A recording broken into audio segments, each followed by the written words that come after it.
Hello everybody, welcome to the Lost Harbor. I am your host, and Nitsify. We have some good old people here, some, just a few players, just a tiny little bit. By the way, I'm going to screen share so you guys can hear the music. Just a dollar. Yeah, just a few, you know? But we have good old Tic Tac Dylan, aka Chrono. I just ate grilled food, not fried food. I don't know why I think you should know this, but you know now. Yeah, you know what? Fun facts from everybody. We have Acrid, aka Mollusk. What's your fun fact, man? Aye. Okay, that's I his actually fun got him fact. up on time. Hell yeah. Hell yeah. I made an irresponsible purchase. Oh right, you bought yourself like D&D coins or something, like IRL. Yes. Oh, I heard the clink there. Yeah. It was full-on fidget toys. Yeah, no, there's a whole ass bag of it. Oh, see? Nice. Well, by the way, the person also talking is Anya, aka the Peanut Gallery, aka Acrid's girlfriend. Yes. Yeah. We also have Toasty Ghost, aka Issa, who plays, the Ooblex. I have a craziest combination right now because I'm lactose intolerant. I just had an egg sandwich and some Thai tea, which has milk. I did not know you were lactose intolerant, and why the fuck did you do that? I don't know. I never had a lactate in my life. Huh? Okay. I might have to leave mid-session. I mean, yeah, just let us know, obviously. Dude, but it's so good. It was so good, now. Why'd you do that? So good. It was so good. I don't get it. You are comparable to the people. You are comparable to the people who are allergic to peanuts and eat peanut butter and jelly and just stand there with a fucking EpiPen. Sit down, Benadryl. Dude. You are worse than my sister who actually does that. She is allergic to peanuts. Dude. Butter isn't even that good. It's not. It's actually bad. I don't mind it, but it's not something that you want to have a high dose of. Also, we have one person we still haven't got to introduce. We have the Frog Man, the Frog in the Box, aka Reed, aka Bizarre Man, aka what other nicknames do we have? Guy Who's Crazy, also known as Yasaki. Hello. Yeah, what's the fun fact, man? I'm putting you on the spot. I just realized I still have no balls, and I'm trying to go to a strip club. This is going to be funny. Yeah, no, that is true. That is very much true. You were still a clown person. That's not going to stop him, though. You know what? Fair enough. To each their own. That being said, in the last episode, in case you guys don't remember, and someone wasn't able to show up at that time, which is completely fair and valid, Ooblex became a puddle and went googly oogly moogly joogly with the eyes at the fucking witch, who was just trying to relax and have a nice day, while a literal fight broke down in front of them as people started fighting over treasure. There was a pirate crew fighting over treasure, there was another pirate crew fighting over treasure, and there was treasure hunters fighting over it. In short, the party won. The party got their they got their treasure, and you know they may have gotten themselves an extra crewmate or two, as Mollusk recruited the witch who sat on Chrono, and I'll also mention that you guys have also gotten over a Warforged that was found buried in the scrap and sand, and by a enemy rolling a nat 1, literally stubbed their toe on it, rebooting this thing, bringing it back to life. Issa's gone. Oh shit, there comes the lactose. Yeah, there's the lactose. There's the lactose. Yep, she's gone. No, Yeah. Issa mentioned in the chat that her computer crashed. Oh! Oh. Well, this is a great start, obviously, for everybody here. Welcome back, Issa. I don't know why everything froze, so I just used Oh, the man. computer because nothing was opening. Well, at least you're back. That's what matters. That's what happens when you're lactose intolerant. Yeah, that's what any happens. dairy. Man. Everything around you crashes and your stomach implodes. Is the PC like dairy? Is like the mouse that you're touching dairy or something? Like No, I think it's because that had dairy, the ailments or whatever that shit It's is. the same fucking, computer game that you over. spilled water in. Yeah. But it's all good now, though. Yeah, Yeah. that's Oh man. All I'm right. not gonna lie, Issa, you really put the tolerant and lactose intolerant. All right. No, but the PC's all good now though. It's just like I don't know what you're Yeah. doing. But... But yeah, you guys have 2 new crewmates. And also you found out that each one of you guys, well, you guys chose to not split the money. You guys chose to make it as like a ship treasury, from what I understand. Yeah. So you Yep. guys found out that there was 10,000 rupees in total. 2,000 of it was taken away to make the new ship that you guys are gonna be getting from your shipwright, which should be made And within a few days. and I grabbed 100 of it for reasons. Yeah. And Bitch. we're basically picking. Damn. Fuck. Gee. You know the amounts of stuff I can do is going to be very limited, right? Okay. Okay, I've been trying to get better at drawing. You're I gonna just thought buy- of something I want to Wait, draw. how much? How much? I Just a literally head of have. lettuce. Okay. Well, I could do that. I'm just gonna But- buy 50 heads of lettuce.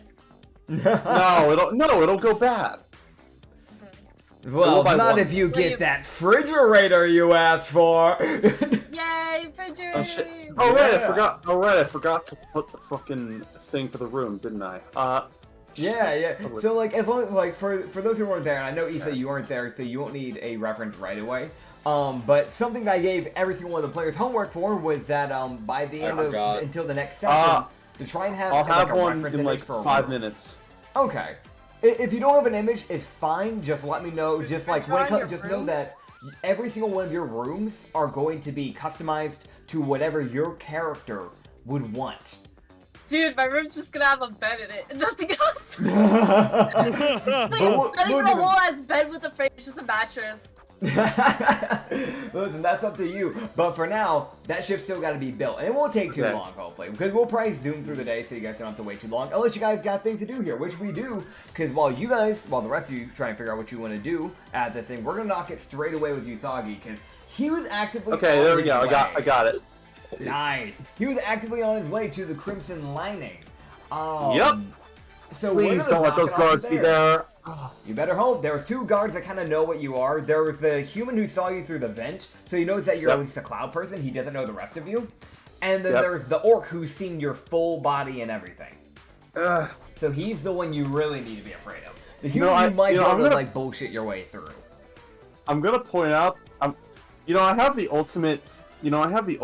Like refutation to him thinking I'm a pervert. Yeah, sure. I Yeah. have no balls. I can't do anything, even if I wanted to. I mean, that wouldn't stop a person from being horny, though. That Okay, being but- said, But that might get him to back off.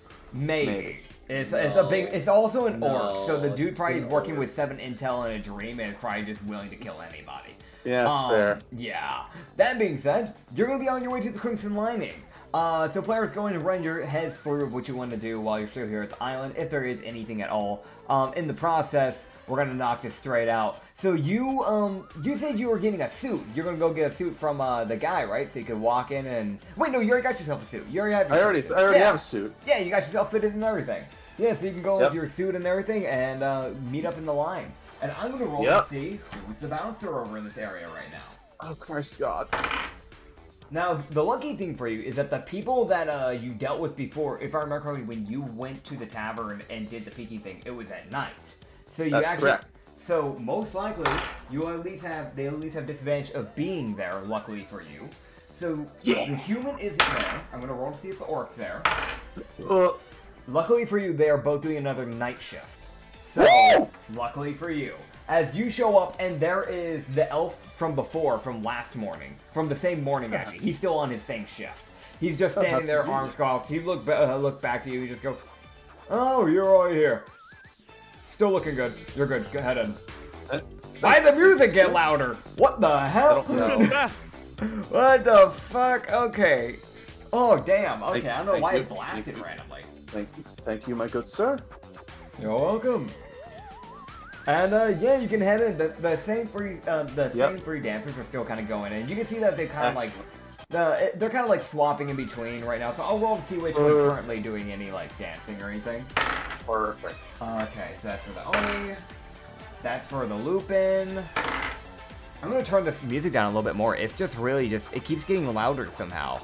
I checked this track before I started using this for today. I don't know why it was like suddenly like out of nowhere. It might be a YouTube thing. Could be. Could be a YouTube bug. Alright, cool. So the one that is here, luckily enough for you, is the one that you're wanting. As the wolf is here. So right. she's currently just performing. She's using the pole to the best of her abilities in any way she knows how to. Excellent. The real question. I'm trying to figure out what the best way to deliver the tip is. Now these are rupees, so I can tell you that because they're kind of like more rock-like. There's a mixture don't of what throw people. them. Got it. Yeah, don't throw them. A lot of people will either kind of toss it to the bottom of the stage, so that way when the dancers are done, they can go over there. Or sometimes the bouncers will collect it for them and then hand it to them. Some other people will, however, just slide it onto the stage, essentially.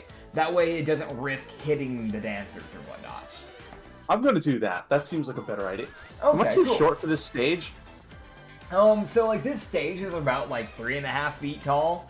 So it's a Just little bit of height. barely. Okay, Yeah. just barely. All right, good. Yeah, so it's one of those things where you're probably the majority of what they can see is somewhere they just lie down on the stage and look forward. They would mainly just see your ears essentially.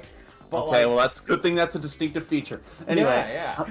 I'm going to just pull out a cool 75 gold and just coolly slide it onto the stage. Coolly, you say?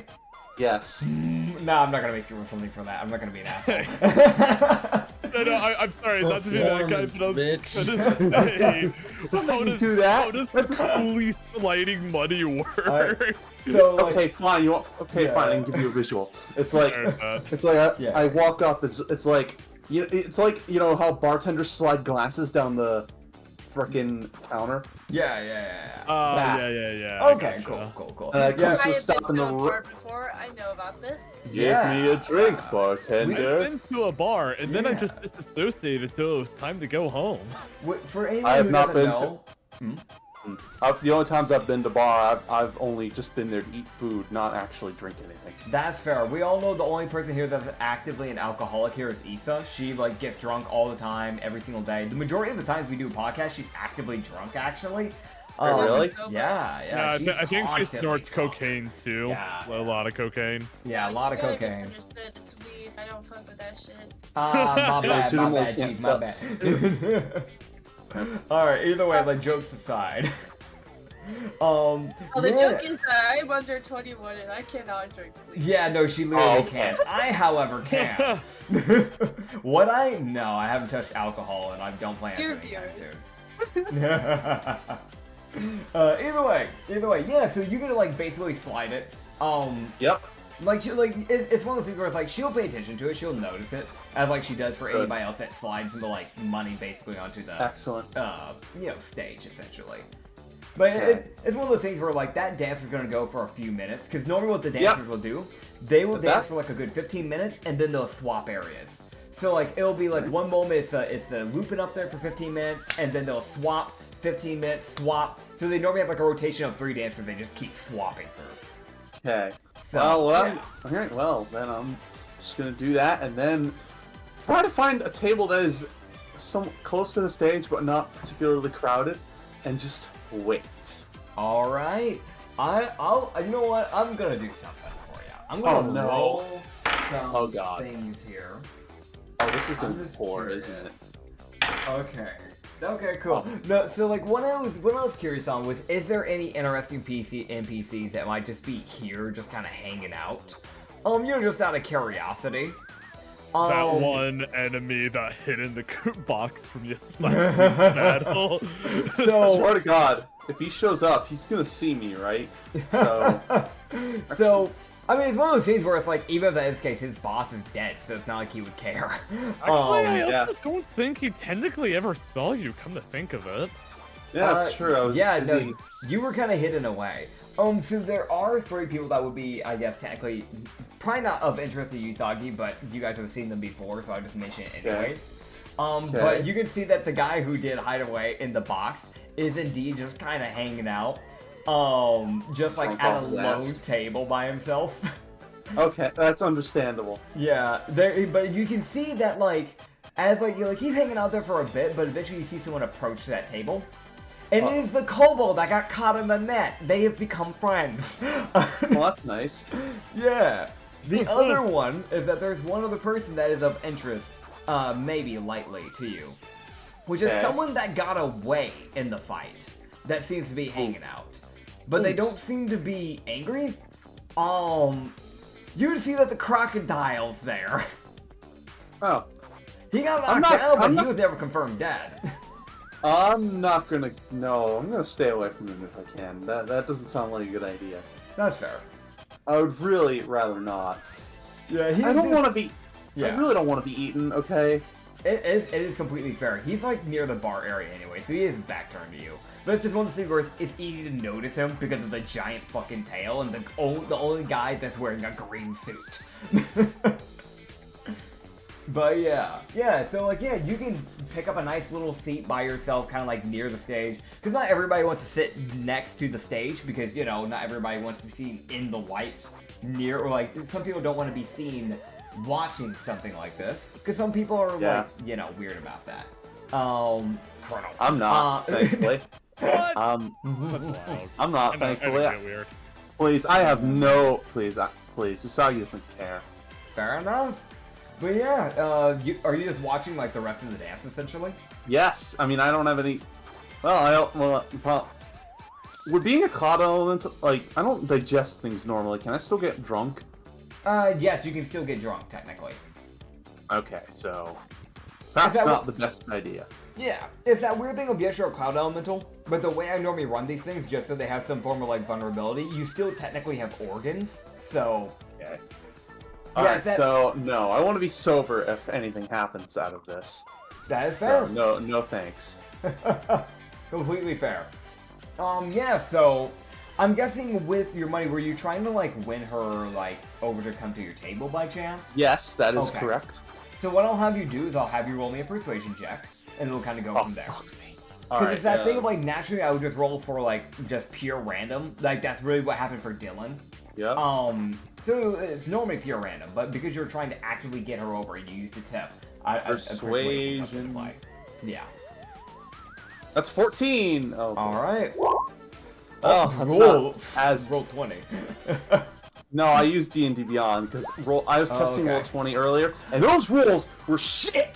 No, that's fair. That's fair. That's why I heard so many pings at the same time because I have several tabs for different characters open, and so I heard it all like. Busy.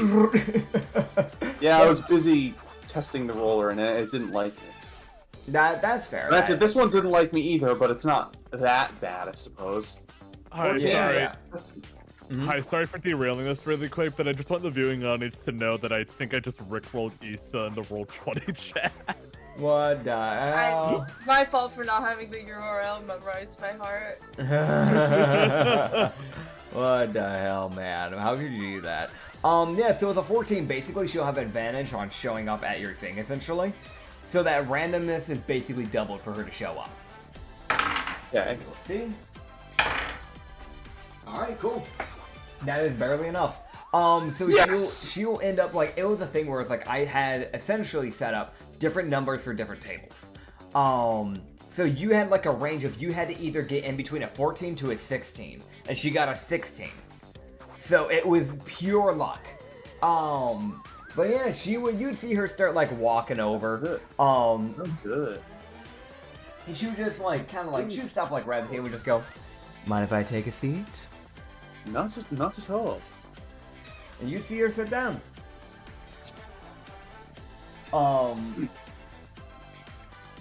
Let me grab her thing. Actually, no, you already know what she looks like, so I don't have to. I do know what she looks like. Yeah.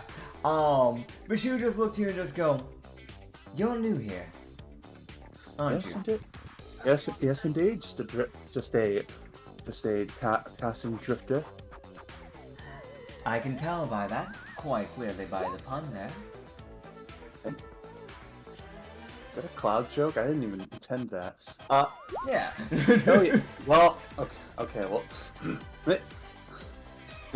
Yes, but Yes, my cleverness is one of my best features. Well, it's good to meet you. Duffy, by the way. I don't have an alias, do I? You haven't come up with one. I'm gonna quickly attempt to come up with one. Give me a second. You got this, man. Should be ready. I like to imagine it's like a Telltale thing where it's like you have the two options and like you have like the timer ticking down. Lepus. Oh, well, good to meet you, Lepus. Lupus. Oh, hell. Lepus. Do you know what that Okay, means? I heard it correctly. It's just rabbit in Latin. Fair enough. All of his aliases are just going to be rabbit in different languages. Hell yeah. Yeah. He would, she would just go, so, what do you do for a living? In Espanol, it's on my hat. Oh, fine. Part of it's a secret, but we're in the business of. Well, the specific details are a secret, but we're in the business of treasure hunting. Treasure hunting, huh? That's rather I want to exciting. search for treasure. No. It's not your turn. You wait. I wait. I spent 75 gold on this. Hey, Acrid, how's it going, man? You know, my fellow, you know, like, serious character friend. You can use that line if you want. It's like, I'm just fucking here, my guy. I'm zoning out Might be slightly. Yeah. I'm just fucking here. Having a very intellectual conversation with you in the background. Oh man. She would just kind of go, my father was actually a treasure hunter as well. Though this was the island that he chose to come here and never found anything and just gave up from there. Thankfully, I think. Well, I found more than I was expecting to here when I came here, so that's something. Well, that has to be worth the time then. Yeah. Yes, I did. Awful line incoming. Oh yeah. Oh yes, I did get to lay eyes on a beauty such as yourself. You'd see her just kind of. I told you that line was shit. Okay. Roll me a persuasion check. Oh god. Oh, don't do this to me, please. Oh no. No, that was an 11. Fuck. Okay. You'd see like it's like a customer service smile of like you just go, that's flattering. Oh, damn it. Okay, alright, switching to roll 20 for the next roll, because flattering, more like flatter me. I don't know how to. It works in other. I don't know how that would work. I don't know. Just making up shit, man. It's just the thing. Sorry. What the fuck did you just type, Dylan? Oh, dude, it is one thing I'm putting on. Wait, what did you type? What am I missing here? Oh, is Usagi and Devore 1 or 2? Yes or no? I mean, probably 1. What means yes? No! Oh my god, no! Oh man. Okay. Sorry, man. I could not resist. The intrusive thought. No, that's not what that means. I love how, okay, viewers, because you guys have no information on this. Dylan typed that, and Issa said yes. Reed said no. Issa said she can draw it, and it said given his size and choice in ladies he likes, yes. Rabbit stew inbound. Oh god. Oh man. Right. Anyways, getting back on topic here. You've got. It's one of those things where it's like she probably won't linger at a table for too long if she's not getting too far with a thing here. Crap. So. Yeah, I know, because she has a job. Yeah, she has a job. Okay, think. I need to salvage this somehow. You got this. So how long have you been here? I've been here most of my life. Born and raised, huh? Indeed. I came here when I was maybe 6, and after that my father passed away, and I've worked here as the waitress, bartender, cleaner, and just about everything. Oh, you sound very talented. You could say that. The bartender, who's also the owner here, he gave me countless jobs, took me in as an orphan, and eventually, when I became old enough, I asked to work as a dancer, because I always enjoyed this form of dancing, and he allowed me to do so. Sagi's making a mental note to not attempt anything stupid in range of the bartender, because that's not going to end well, is it? That would not go well. Probably not. She would just kind of like, to give you some extra information on this, actually. She would just kind of go, most of the people who work here were actually orphans at some point, and the bartender just kind of took them in. Some became bouncers, others worked as cooks in the back, and some of us became performers. Works out quite well. I can relate to some extent. I've been wandering around for years since my home was destroyed. Oh. It's good that you managed to claw something out of that. That's unfortunate, but at least it seems like you've gotten some form of light out of it, so not all is lost. Indeed. Yes, indeed. Hoping the sympathy points do something, maybe. Sympathy is that weird thing of like sympathy will kind of like help rethink the awkwardness that you built from the last thing. Yeah. Well, that's good. Yeah. Anyway, you probably want to try and throw a pickup line sometime soon, though. I would recommend that. Yeah. Yeah. Oh, here's the problem. Mm. Bringing her back is gonna be pretty fucking. It's not. It literally cannot go very far for reasons. But so yeah, for reasons. No balls, but that's not going to stop me. That's not going to stop me. They're create. All that means is that Usagi's got to be creative. Yep. All right. I do have a. I do have an interest. I do have a. Let's think of a line. Give me a second.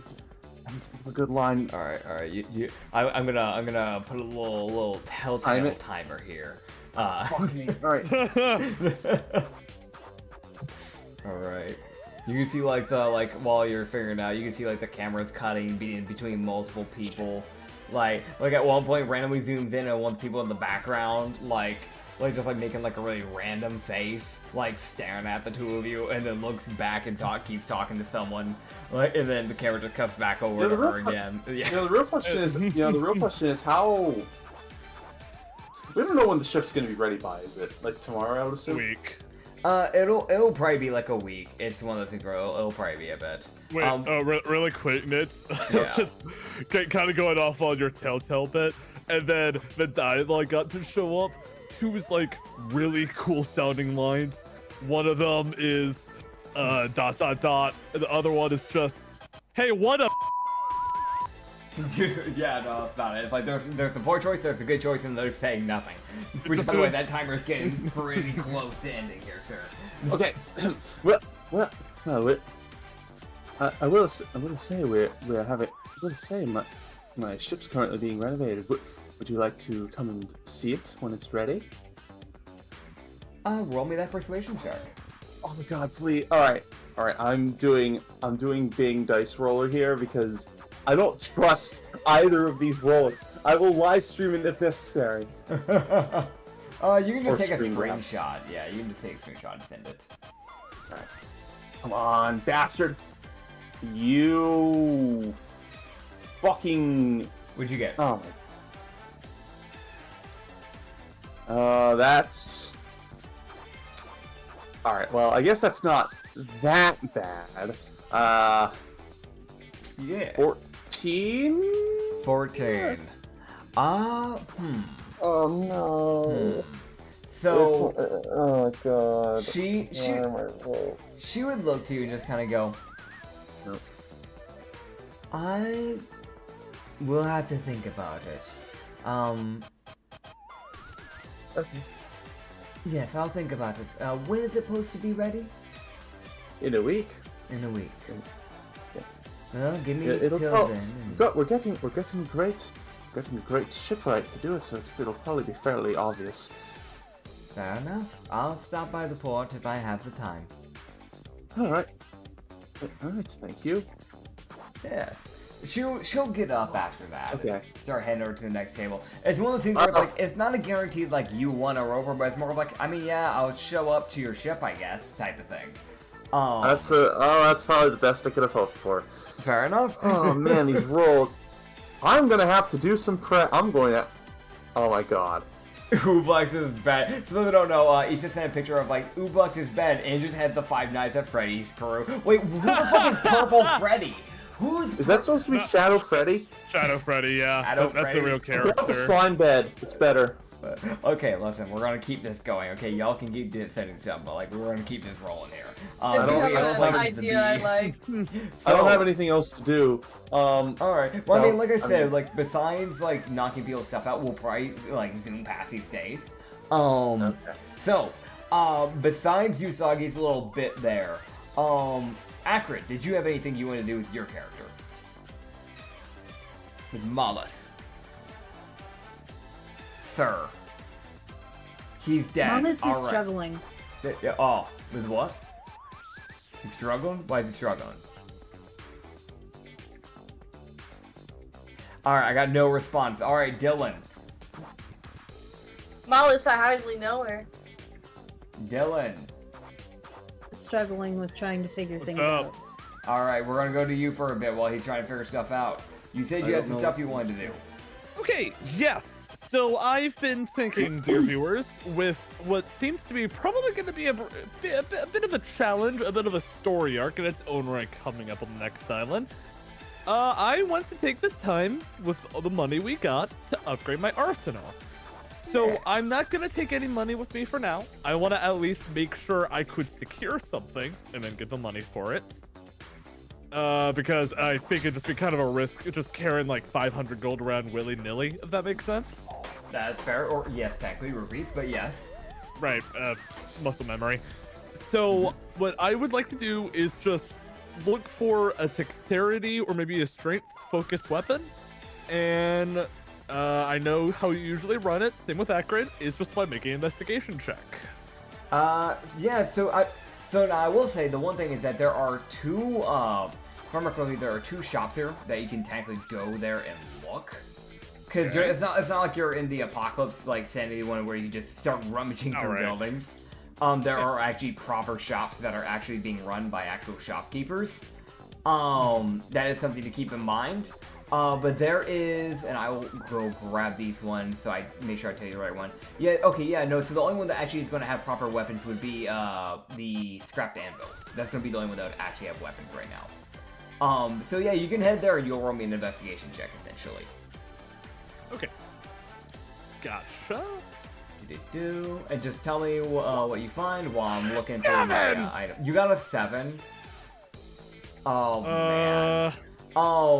So it's one of those things where it's like he's kind of like showing you these like different items that he's made that nobody like either people had custom mades and just didn't like just didn't really want it, or they just didn't have the money for it and they just never earned the money for it, that sort of stuff, or they changed their mind last second, that sort of stuff. But a lot of these things are just nothing that really catches your eye, which is the sad thing about it. So it's like yeah. So unlucky enough, a 7 just isn't really enough to really do anything with it. The one thing I can say is that you could technically get like yourself a Tonfa +1. I know you have like already your natural Tonfas. If you wanted to upgrade your Tonfas, he could upgrade them for you. You can jump to someone else while I do this if you want, but let me, well, I'm just gonna take a quick look on D&D Beyond to see if it might be worth it or not. That's fair enough. I mean, +1 just adds +1 damage and +1 to your to hit. That's what it does. Oh, really? Yeah. Oh, I don't know why I mentally thought it was just gonna be some incredibly complicated system, but... No. Okay, yeah. No, cool. That's really all it is when you do an upgrade. Unless like you went to an artificer and had it like magically imbued or something, but there's no artificers on this island from what you've seen at least. That does sound badass, but yeah, I think I'll at least take them up on their offer to upgrade, just so I mean, I know we have a week to kill around here. Yeah. I know I could probably try again later if I wanted to, if I understand correctly. Yeah, you can always look for like a new place or like like come back and look around again. But yeah, basically for a weapon upgrade, it would just be like, let me double check here because I actually have the prices written down. So for him to make you a base weapon, it would have been 100R, but with the discount, it came down to like 75, if I remember right, it takes 25% off. With weapon upgrades, it was 150, but because of, if you bring him the scrap, he'll upgrade it himself, and it'll actually bring down the, it'll like bring down the price. So I will go ahead and do some math here, so 150, times that, times that 0.25. 37.7, so 37.5 minus that 150, you've got 112. So it would be like 112 rupees to get it like upgraded. Would it be okay if like we skip the part where Chrono just goes back to the ship? And let's just say like I'll just grab enough so I have exactly 112 to buy it? Yeah, no, I was just gonna do that anyways, because I'm not gonna have you guys wasting your time going like technically doing that. Yeah, we're just gonna skip that. Okay, so, yeah. I just did the math. I'll just do the math off screen. Okay, cool. Yeah, it's just 112. That's all you need. But yeah, you can get your thing upgraded to a +1 Tompa. Sick. And yeah, is there anything else that you wanted to do with your character? Hang on, sorry. Let me just go ahead and update the group fund for everybody before I forget. Alright. Yeah. Okay, I put a plus. Alright. Hang on, I'm getting OCD. You got this? Okay, let me just check that. Alright. No, that's not right either. Yep. Now you got this. Alright. Alright, got it. Alright, nice. Alright, cool. You got that? Okay, yeah, got awesome. that. Alright, cool. Alright. I'm totally in control of myself right now. Yes. So what kind of other shops are available around the island? So a lot of the other shops are kind of more just like general market stuff. Okay. So you're just looking at like jewelry wear, like food. There's that pet store from before, but you guys already have like 2 pets. I don't know if you want a 3rd one. Probably not. Yeah, it's like a lot of the other stuff is like general market stuff. Okay. Yeah. I'm very sorry to ask you about this again, but what do I do for the conflict +1 thing again? So if you click on your original Tonflist, you should be able to see what weapon you renamed it into being a Tonfa. Just get whatever weapon that was as a +1 version of it, and then just rename it into Tonfa. Because that's what we did. I think it was like a hammer or something like that. I think. Okay, gotcha. Yeah. Okay, there is nothing I can think of, so I'll probably just go back to the ship for the day at least. Alright, so I'll double ask again. Acrid, did you have any ideas now, or? Yes, I also have stuff I didn't hear originally. Well, I was saying, huh? Yeah, no, I got you. I had said it like 3 or 4 times. I was like, okay, he's probably just zoned out, so I'll get back to him later. Yeah, apologies. I had my headset turned down low because I just wasn't listening. It's fine, you're good. I apologize, but I also found the thing I was looking for, so yay. Alright. And I'm going to go and find Cole. Alright, you're going to find Cole. Yeah, you can search around for Cole. It's that thing, like, he's literally that guy that just kind of, like, walks around town and talks with people. So he's relatively easy to find out of any of the NPCs on this entire fucking island. Like, he's that guy. Right. I'm also going to get the Pompey and bring it with me, so I get a better bond with this fucking Pompey. Yeah, the little Pompey kind of like sits up on your shoulder, or kind of like it like bounces between sitting on your shoulder and like riding on your head, essentially. Like, it's just kind of hanging out. He's like, I'm here. I fucking breathe, I guess. Yeah. It still doesn't have a name. You still haven't named your Pompey? Nope. It's Mollis. They don't have, like, Riggers don't typically have pets. He doesn't know that naming is a thing. So if nobody tells him, he won't name it. Oh man, checks out. Griegers don't, at least not usually, like, half Griegers will have pets, but like full Griegers in hives, they just exist, and if they have a pet, it's usually a shark. Yeah.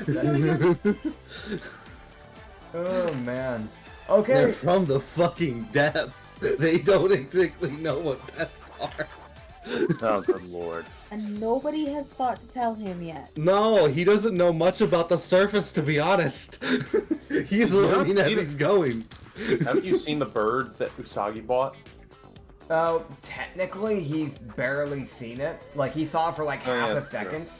Yeah, no, he hasn't even seen it yet.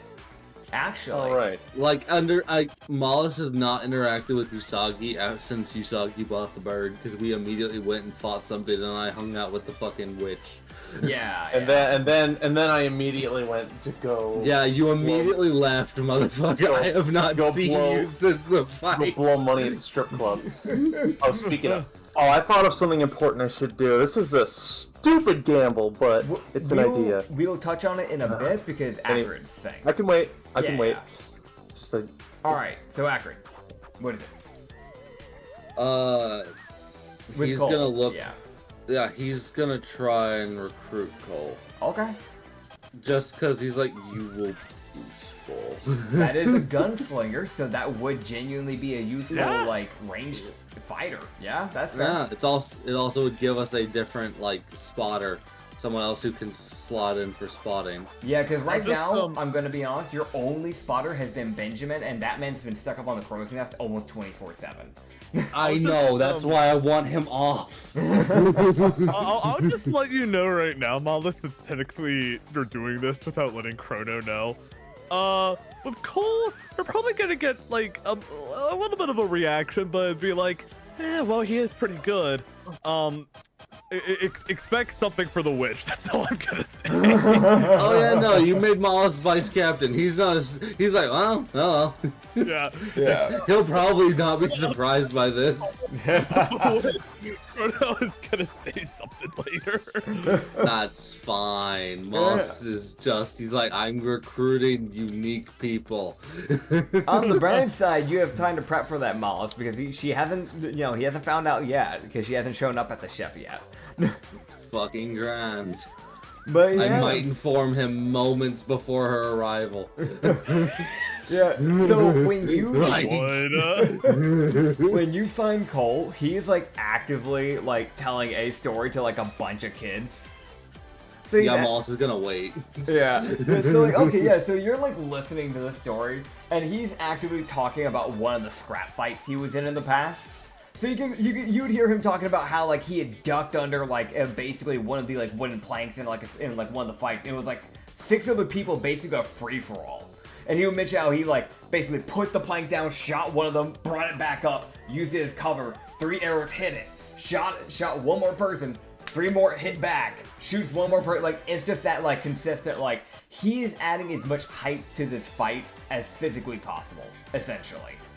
For children. Yep, for children. Incredible.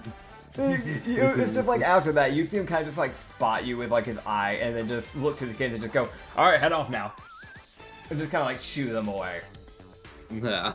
You just look Mollis back. would just be kind of existing, like, not within really line of sight of the children, because he's like, they don't need to be fucking startled by an Oni Krieger standing there.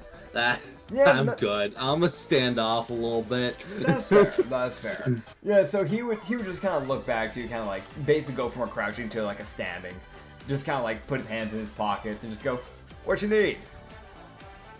Well, I had an offer. I saw you fight and you're rather capable. A mild apology for the state you saw me in. I was not myself. It's all good. I wasn't exactly in the best looking conditions either myself at the end of that. No, you weren't and I wasn't. And I'm still not doing good. I forgot to take a break. Oh well. It's the most like, I forgot to take a break. Oh well. Oh yeah, by the way, that reminds me, because you hung out with the witch for several hours, just kind of like chilling, you would have actually gotten 5 sanity back, so you can add that to your Yay! That yeah. actually fucking matters. You're welcome. Doing stuff that matters actually helps you out. Yes. Yeah. Um. He would literally just go, yeah, you gotta learn to chill out a little bit. Maybe talk with some of the kids. You can bother them, give them some crazy stories. They love it. I've never been the best at telling stories. Oh, that's fair enough. Not everybody's cup of tea, I guess. I need to get better at talking in general. Yeah, I feel that. That's kind of why I tell those to begin with. Kind of get the kids running a little, you know? That's fair. Well, I was going to extend an offer for you, because we'll be leaving once our ship is done. And I know you've been here for, you said 20 years. Yeah, I'm 27 now at this point, man. Yeah, and from what I understand, you were here looking for that treasure, so I don't know if there's anything else keeping you here, but if you want to come along, the offer stands. Roll me a persuasion check. As, Moss would add the, like, we could use someone like you. Mm-hmm. It would be helpful. Let's see that Oh, persuasion. Alright, let's fucking roll. I need to open roll 20. Son of a bitch. Bitch. Oh, man. I need to open roll 20. Hold on. And now it's gonna take 30 years to load because roll 20 hates me. Damn. It's actually crashing. What the Rip. fuck? Alright. Oh no. This is the start of some kind of creepypasta. All of a sudden, my computer became glitching. after I Slash tried to make R one roll. 1d20 minus 1. Alright. Do I have disadvantage or a flat roll? I personally just don't feel like you should have disadvantage because you know the person. So. Okay, cool. Yeah. Just That roll. works. Yay! Yeah, Alright, let's I'm up gonna be minus honest. Like, I one. know it's like it's a racial thing or something like that, but it's like sometimes I'm sitting here, I'm like, you know the person, or sometimes it just doesn't make sense for you to have that disadvantage. So yeah. Yeah, it's more of it's a racial problem of Greekers are not good at talking. Yeah. So yeah, there we go. That's a 2.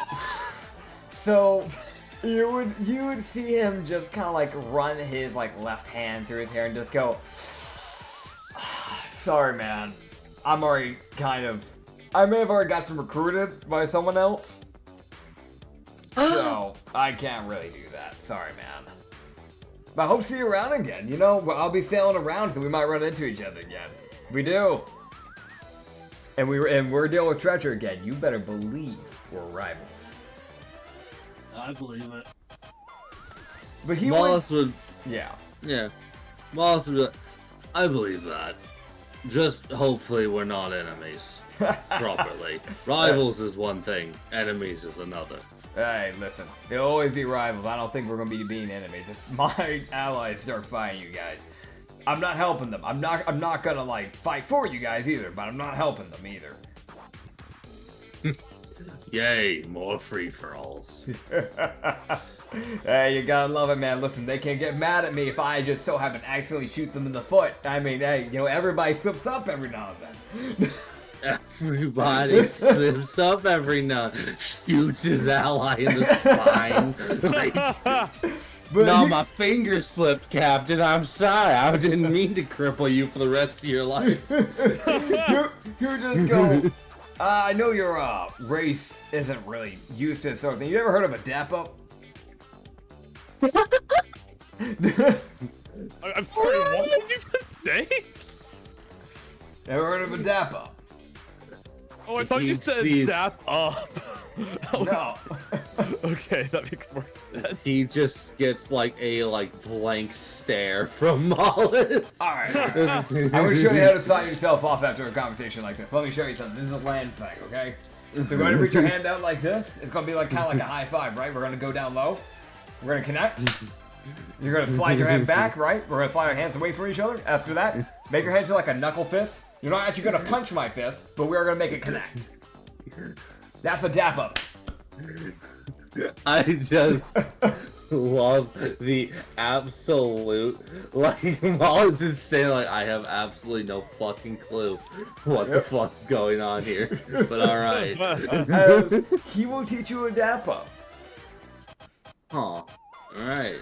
Fun little mechanic with this. I'm doing this on the spot, okay? Okay. This is going to be something that is going to help you, as this is kind of like a land thing.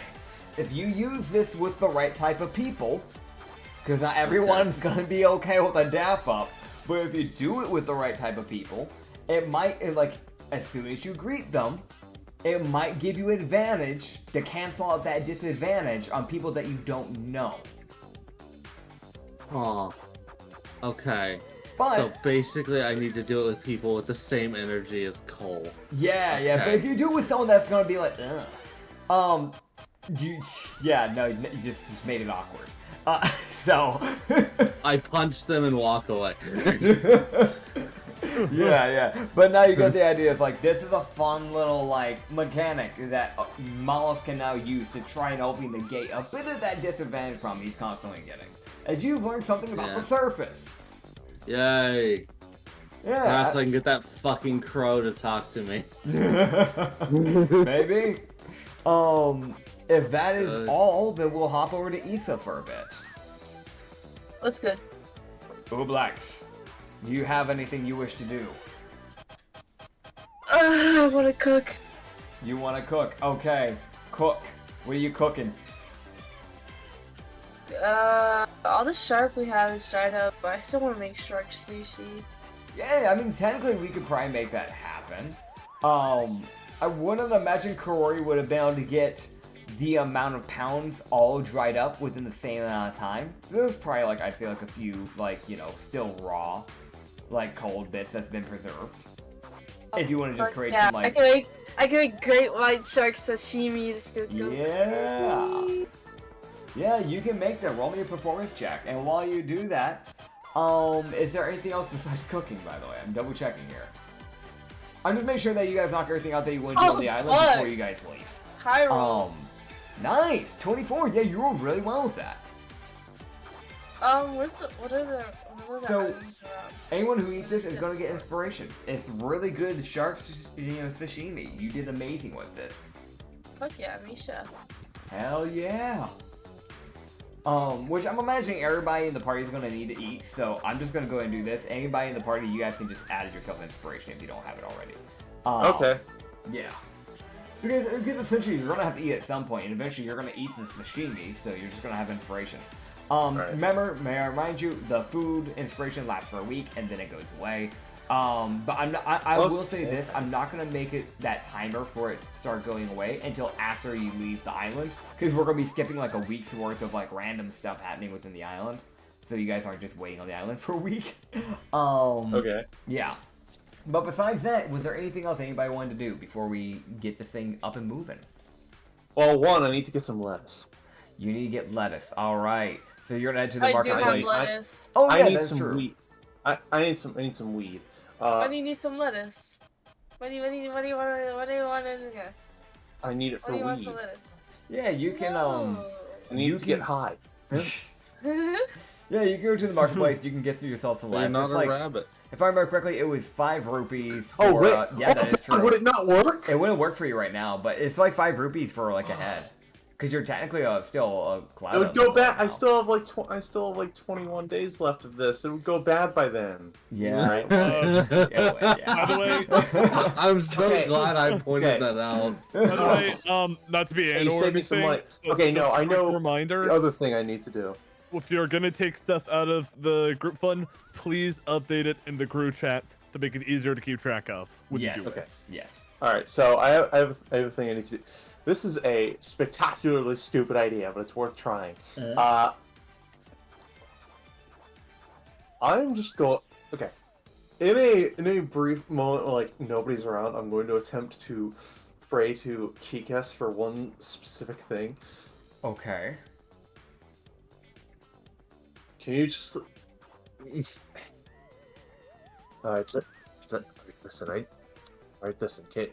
Can you I'm going to need my old body back for one day this week. Just can you just shift one of them to the end or something? This is the only time I will ask this. So here's what you're gonna do, because you've never Roll prayed religion? to Kikas.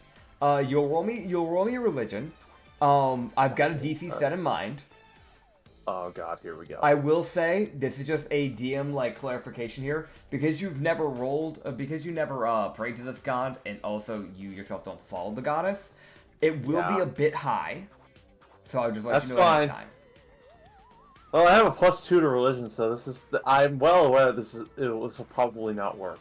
It's possible. It's just gonna be hard. Come on, roll 20. Okay. Go on, roll 20. Give me a good roll. You fuck. Oh man.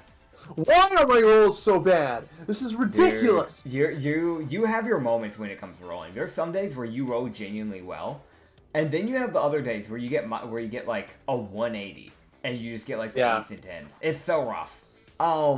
Yeah, sadly enough with that roll, you're not you just don't get a response, and you kind of have that feeling like, okay, she probably didn't acknowledge that, which is fair because again, you don't follow the goddess. I don't know. Oh well. It wouldn't happen to be a. This is an even stupider decision. There wouldn't happen to be like a temple tour or anything around here, would there? You can check around. You can roll. I'll see what roll me a perception check, and I'm gonna start rolling to see what churches are actually here. 8? Are you kidding me? So luckily for you, I'll give you a little bit of transparency here. There is not a Kikis church here, anyways. Well, it was worth a shot. Yeah, it's one of those things where like you're walking around, you just don't find any like churches or really anything of that. So you're probably just either going into the wrong areas of town or whatnot. But yeah, you come out empty-handed on that. That's right. But we're gonna start kicking this into gear now. You guys will like a week's gonna go by. You guys would have done the stuff you wanted to do. Sorry. I said I was interested in maybe trying the investigation rules like daily throughout the week, if that's okay. To see if I could find any but good items. Yeah, I that would be like 7 rolls. I don't want you rolling that many times to try and get it. So just roll me 4 times. Roll me 4 times. All right. Because I don't want you abusing the rolls either. You know, like that you have to put some balance. Okay, there you go. You got a nat 20. Cool. Ooh, nice. Okay. Wait, would I even need to roll anymore? Because I got a nat 20. Nah, you got the nat 20, so I wouldn't bother. Can I roll the other? I'm gonna roll the other 2 just for fun. All right, cool. Okay. Then nat 20 was the peak. All right, cool. Nat 20 was the peak, yeah. Okay. Right. So you will find some interesting weapons here. It's that weird thing of these are the ones where you've seen his craftsmanship. You've seen some ones where it's like he's just made like very simple, like kind of like somewhat jagged, like scrap stuff. But then you'll see like you can look in the back and there's like some really nice, well-made things. And some of the ones you had like last time you had checked, they just didn't catch your eye. But upon closer examination on like the back wall, you realize there's some really nice fucking things there. Now this is an image. Or a weapon that was made by the Loot Tavern on Patreon. You can go find them out. However, I'm not running them the way that they run them. It's called the Ryudo Nunchaku. This is technically something that a monk could use, and you'd naturally be proficient in it. I will send it in NPC visuals. But essentially, it is nunchucks that can basically swap between fire and ice. Yeah, essentially you can use, and even without being a Kensai monk, you'd still be able to use that rather than unarmed strike whenever you do a flurry of blows as well in the process, which is the nice thing about it. I'm sorry to cut you off really quick. To the rest of the players, if there is a weapon that you like while Nitz is showing us this, let me know. I would be more than happy to buy it for you. I'll just pass it off as Chrono saying something like, hey, I saw this and thought maybe you might be able to murder people like a little bit better with it or than your normal weapon. Yeah. Anyways, please continue. Yeah, so essentially what you'd be able to do is it has like charges. So you'd be able to activate a charge to add in a d4 of fire or ice. So if you hit them with like the right side, you're going to be doing fire. You hit them with the left side, you're going to be doing cold. This thing literally is perfect for bypassing that natural problem of bludgeoning damage and like the whole like resistant or immune to bludgeoning thing. So it's perfect for getting around that. Is it insane high damage? Probably not, but it's one of those things where it's like, okay, well, it's going to allow you to do some elemental damage. And on the other hand, it would be doing like a D8. So it's going to be doing like a D8, which I think is similar to what your what your Yeah. tonfas are doing. Yeah, actually. It's technically like a tonfa plus 2, just with like some elemental stuff essentially. Yeah, that's an upgrade as far as I'm concerned. There's another one that I have here that might be of interest to someone, which is this. So this is a great sword. It is this like golden bladed great sword. That the beginning bit of the blade kind of gets a little jagged, and then it goes into this clean, smooth blade. And the back end of it, the flat end area of it, is more like this, like almost like burnt gold color that like basically holds it down where like the metal comes in. And similar to like a like pirate saber, it has like that handle that kind of like loops around your hand. Like you grab the handle that has that bit that kind of curves around your fingers. Essentially, it has that. But it's a great sword, so it's technically like a +2 great sword with just some like really nice definement. You can tell that it probably does like the normal great sword damage, but there might be the sheer fact of it might have the ability to, you know, if you use the flat end, you might be able to push some people aside. And this is more of a mechanical thing, not really saying that your character would be like, oh, this is some secret power. It's more of me just being like, mechanically, you'd be able to do an AoE attack with this thing. You'd be able to cleave like 3 people, like 3 blocks in front of you. Like, from like left to right, essentially, with this thing. So it's got a little bit of an AoE, like, cleave attack, essentially. The one other thing that I can bring up, and I'll grab this, where is that image at, that would be of interest to you, that is in here, is like the only one that isn't actually like a proper weapon, but almost more like a gauntlet. And this is something that it almost looks similar to that of like of like something you would see in Whiteside, or like the Hellchained Islands, or even the Crux Dynasty. Which it is this like steampunk gauntlet. It has this like, you know, these like steam that like pushes out of like multiple areas. It has some type of machinery that seems to blow through it. You're not too sure exactly how this thing would work, but by the looks of it, it probably heats the outside up while keeping the inside cool. Probably meaning that you would just be doing like a D10 or maybe even a D12 of bludgeoning damage as you're just beating the shit out of someone. And might add some fire damage into that mix in the process when you use a charge to turn on the machinery.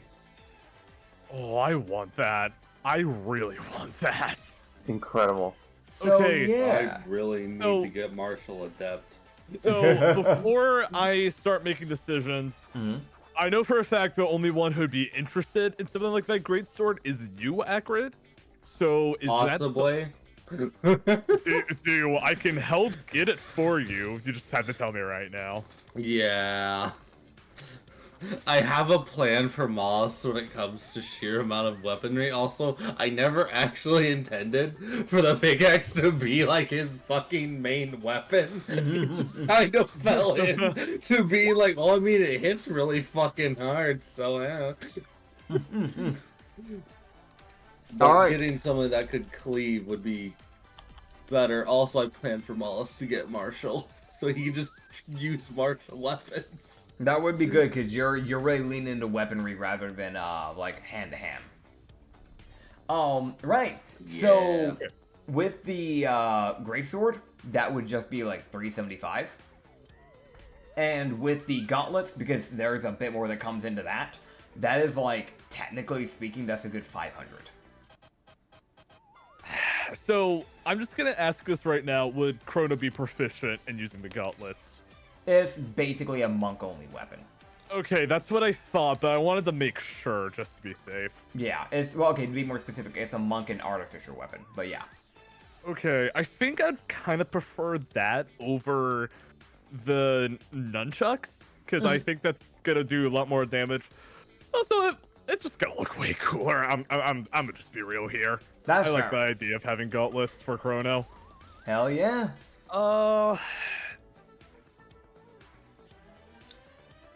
And if things go wrong, I'll still have my Tonfas +1 as backup if it's anything like those burst boots that I got last week, where if there's a chance they might overheat or something like that. Yeah. So I wouldn't necessarily be screwed either. That's true. I think I want to go for it. I want to buy the gauntlets and a great sword. I went ahead. So that's 875 golds. Yep. 875 rupees. I'll probably won't be super splurgy. It's just that like since we have the money, we might as well again Upgrade just yourself. upgrade ourselves. And a bit. also, Yeah. just upgrades are good because considering where we're going, we're gonna fucking need it. Yeah. Because it would have been confirmed by now within this week by Benjamin that the next island that the North Post, or not the North Post, but the Forever Post is pointing to on the path to eventually the Hell-Chained Islands is indeed the motherfucking Gao Island. God, this is gonna suck. Okay, you Yeah. said 375 for the great sword, if I recall. It correctly? was, yes. 375 and then 500 for the gauntlets. Give me a sec. Okay, my Discord's not cooperating with me. Sage. Okay, there we go. Okay, there is one more thing I want to do, and then I am fully ready to get out of here. Okay. Is there like a desert appropriate outfit I could buy somewhere? That is a good question. I can't imagine what the outfit would look like. I could probably come up with a description later, but I think it'd probably be good to at least buy one now while we're free. So, you know where to go for that, right? Do you remember? I'm being put on I the do. spot. I don't remember. Very carefully. Oh god. I feel the pressure. Oh Think god. very carefully. Oh god. Who was so memorable that y'all kept joking about the voice? The yarn and ball where the French halfling's at. Oh right. Alright. Yeah, no, I genuinely forgot that he existed. To be honest with you. Damn. Wow. Okay, I need to make him more French. Understood. Oh, no. Did you do that?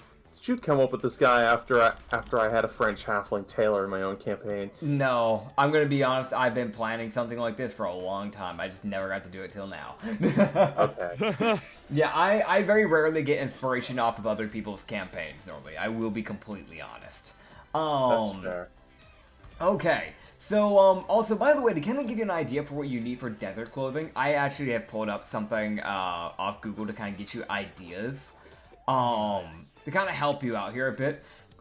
Desert clothing, you normally want, lighter cloth materials, like really light things. Like, things like silk, if I remember correctly, are really good for this sort of thing.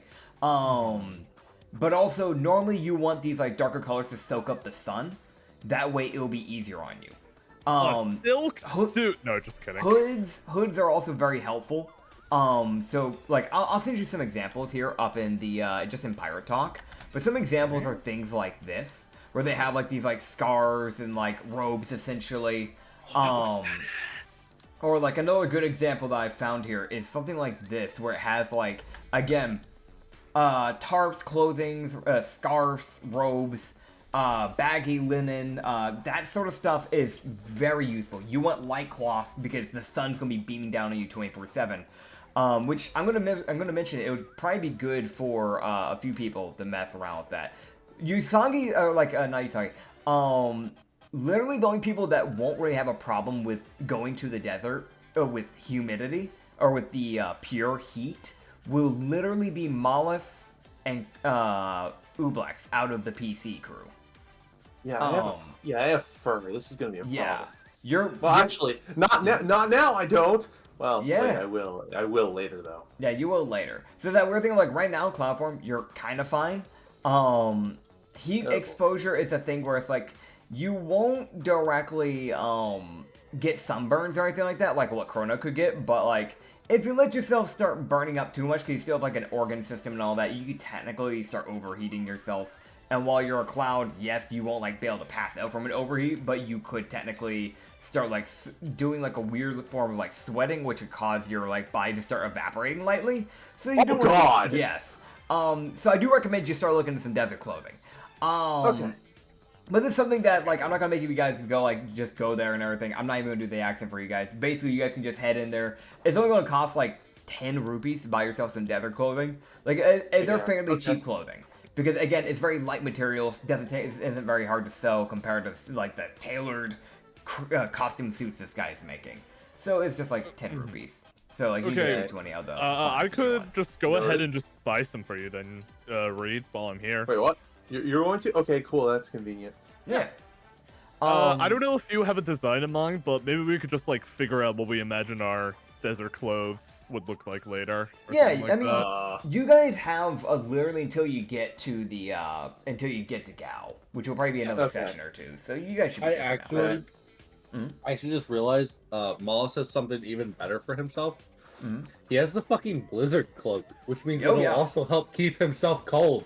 Yeah, as he this is has true. a thing that's actively like a snow-styled cloak that Yep. will just he can flick on and it's like, well, I'm fine. The rest of y'all are suffering, but I'm fine. Yeah. Not only am I used to this shit, I'm also cold. So I'm comfortable. Oh man. You know what, most like the cloak shit coming in handy in a different way that I didn't expect. But yeah, you guys will start to get ready for moving out. You guys are basically packing up all the stuff off the ship to get it ready to move. As the weeks would start to approach, and Kodama would approach the crew while you guys are at the boat. I love you, Kodama. Kodama's great. We love him. He would just look to Chrono because he is the captain at the end of the day, and just kind of look to him and just go, "Ship's ready." Oh, sick! Kronos just gonna kind of like excitedly hop off the ship first. Hell yeah! You guys will. He will like lead you to your ship. Now I will say, to fully preface, I tried looking around to see if I could find a bigger ship map for your guys' ship on D&D, just like around. I could not find a one that was like bigger and actually like fit the sizings for what I needed. And I myself still have not been able to find a good like map creator due to just like everything wants to charge you by monthly, and I'd rather just do a one-time payment. I also don't have the money to be throwing stuff like that around. So you guys will still have the same map, the same ship map, but the actual thing will still be different. So, that being said, there is one thing that you'll notice that when you're coming up to this ship, he has fully tailored it to the whole like chaos that is this sporadic theme of a crew. Yeah.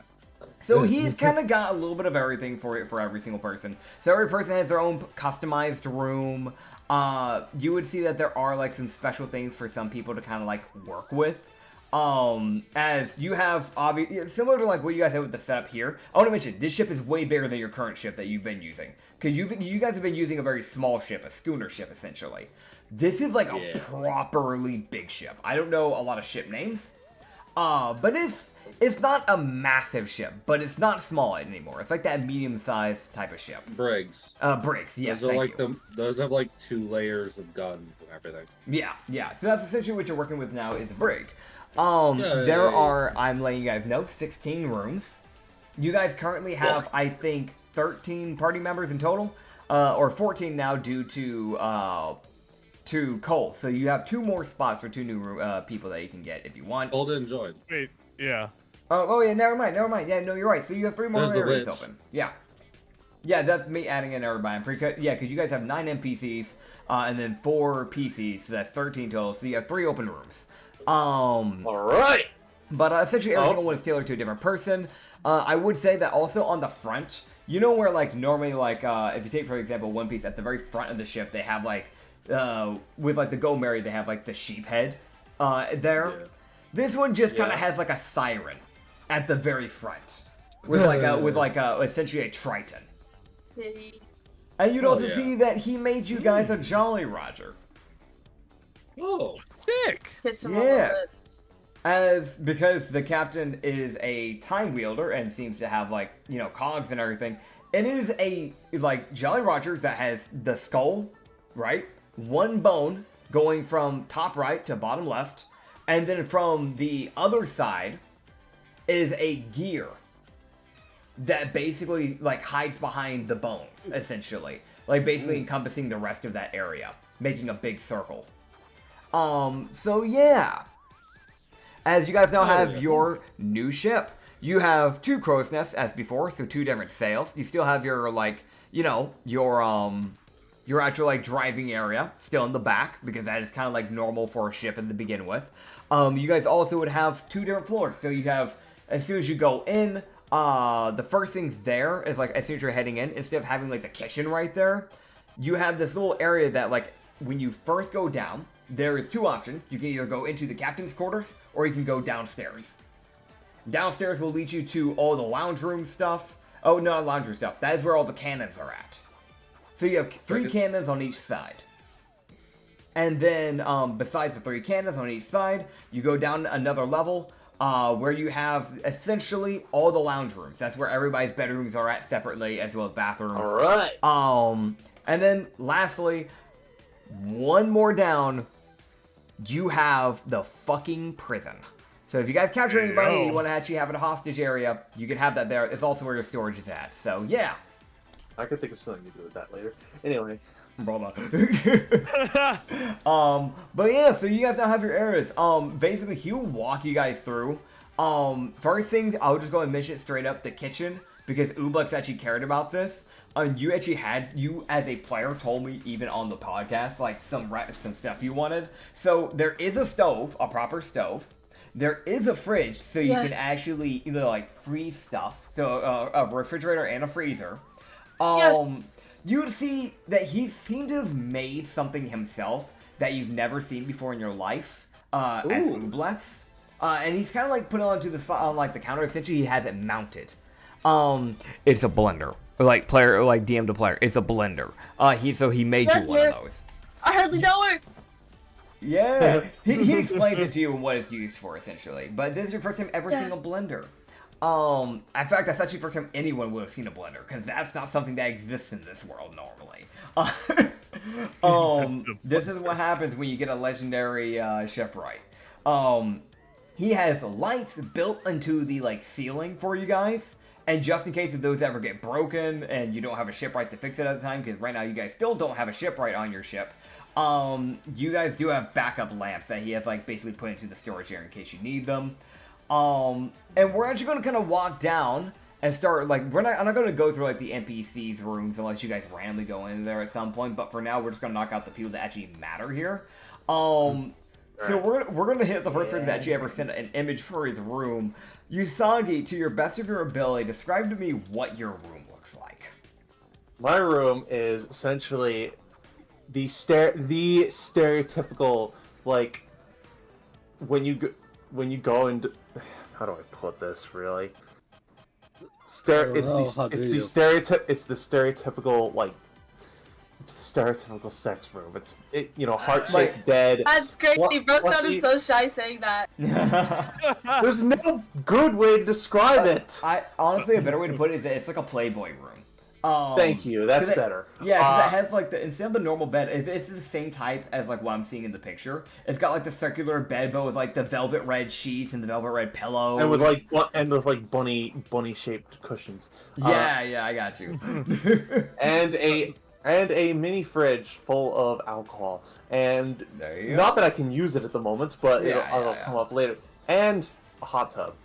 All right, yeah. So it's like one of those things where it's like the hot tub's kind of like it's up in like the corner area, and like there's like a little curtain area, so that way it's kind of like not a curtain, but like a glass wall that kind of surrounds it, just in case if something happens, it doesn't just flood your room. You know? Yeah. So he's taking some protective measures so your room, in case something happens, doesn't get literally flooded to hell and back. Yes, that would be terrible. Yeah, you can tell like he's probably taken essentially some like arcanic like crystals and put it underneath on like the bottom bit of it as like a flooring. That's what's keeping that water heated, and it's taking the water from the ocean using some plumbing that this guy knows to basically create the hot tub. I'm gonna kiss him. You could. The big guy. Do so much. Hey, listen, man. You gave him 2,000 rupees. He got it done for you. Amen. All right. Man. Next up, we got Kronos. Give me, to the best of your abilities, I'll try and provide as much aid to you as possible. What is your Okay. room looking like? So it's very steampunk-esque is the simplest way I can describe it on the base level. There would be like a lot of bookshelves around with some books and stuff like that.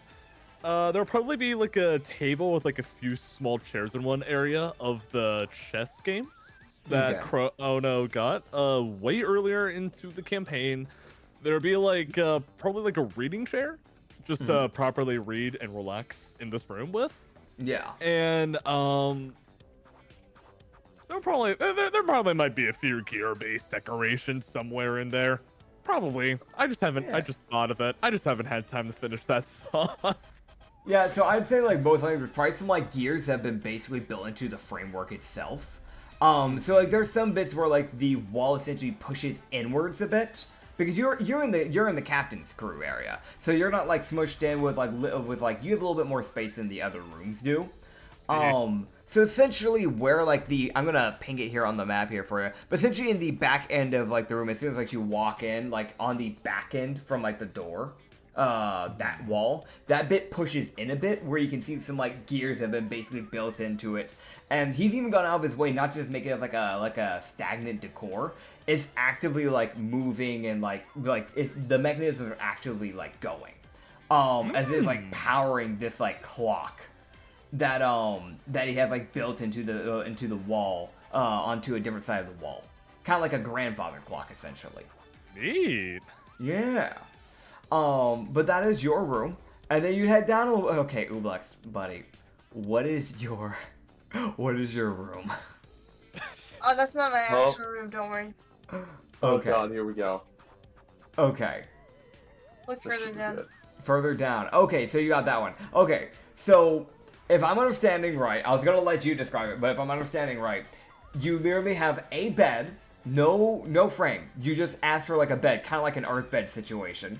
So you just have the mattress, blue sheets, like baby blue sheets, with blue pillows and white pillows mixed together, a mirror on the wall that's been hung up, nailed to it and bolted so it won't move. Obviously, it looks nice. You make sure that you can't see the bolts. A little dresser with a little lamp that's been nailed to it so it can't be moved or knocked over during like heavy currents or anything. And that's really it. Is all I'm seeing in this. Is there anything extra? It's simple. It's a simple bed. Yeah. Simple. Okay. Don't Yeah. you turn into a Minimalistic. puddle? Room. All Don't you right. turn into a puddle when you fall asleep? I don't even think Ublex needs to sleep, but honestly, Technically, plasmoids still need sleep. less. Oh, thank Yeah, God. yeah. So I think this was canonized like literally in the first session Or because as you a actively cozy had to go to bed. sleep. Yeah, yeah. I mean, it's one of those things where it's like, yeah, you puddle, but you still like it's not like you're gonna spill out of the bed, so you're fine. You're fine. Plus, cozy the as sheets will fuck. keep. Yeah, it's a cozy Yeah. bed, if anything. And then you have Mollus's room. Mollus, do you want to give me an idea of what your room looks like, or do you just want me to try and describe it to the best of my abilities? Because you sent me aesthetics, but you haven't sent me like a proper. I could not find the correct thing. That's fair. That's fair. Yeah, just give me an So- idea. The best way I can describe it for everybody is Mollus's room is a lot more leaning to what he considers more home. So the flooring is a lot more volcanic, and the bed and most of the way that I think Kodama probably would have done it is he probably burnt a lot of the things inside Mollus's room. Like, It's very tailor-made, essentially. Yeah, he would have essentially like taken like the more like wooden furniture rather than doing like metals and mixes of the two. He would have just taken the wood and essentially just gone with way to do custom burnings on it, which is an actual thing that is done with woodwork. As someone who has actually done woodwork before, yeah, this is very much possible. yeah. That's why I asked. That's why I mentioned it, because I am also aware that is a thing. Yeah.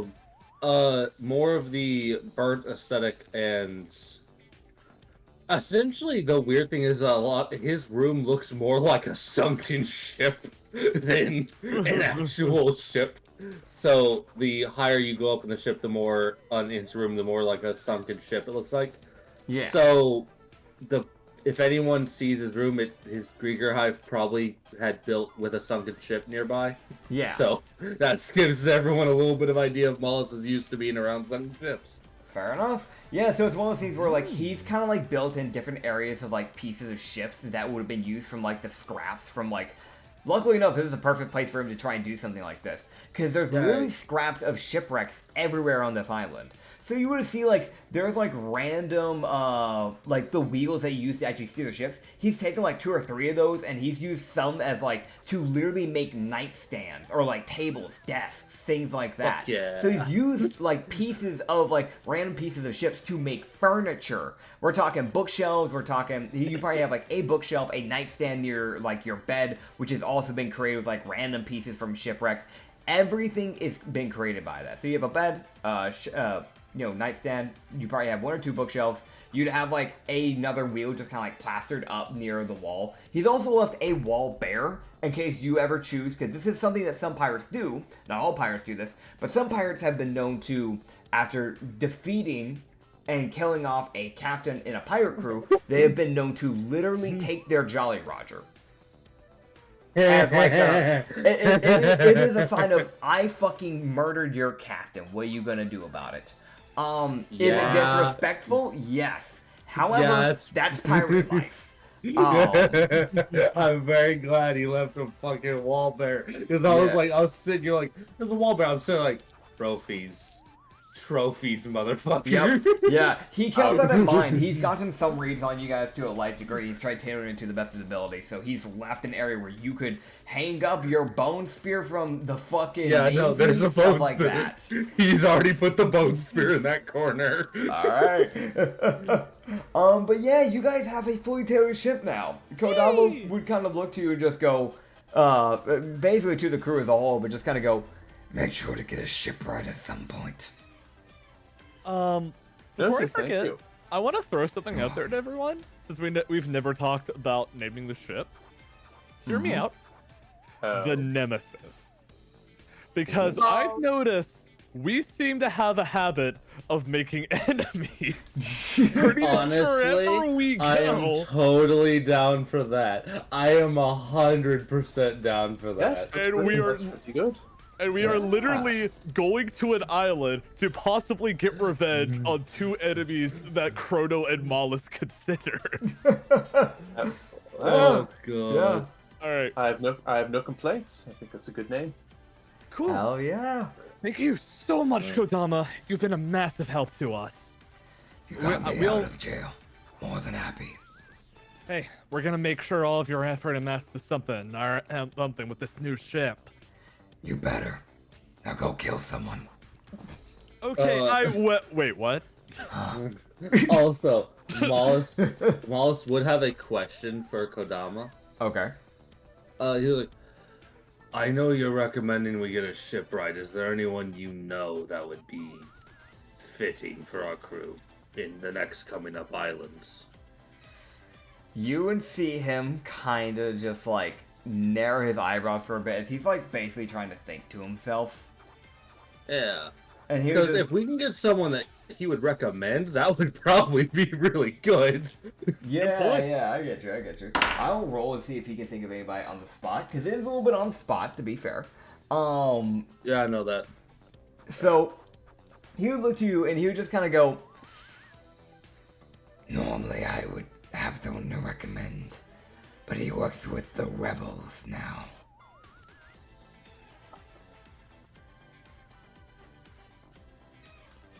Fair enough.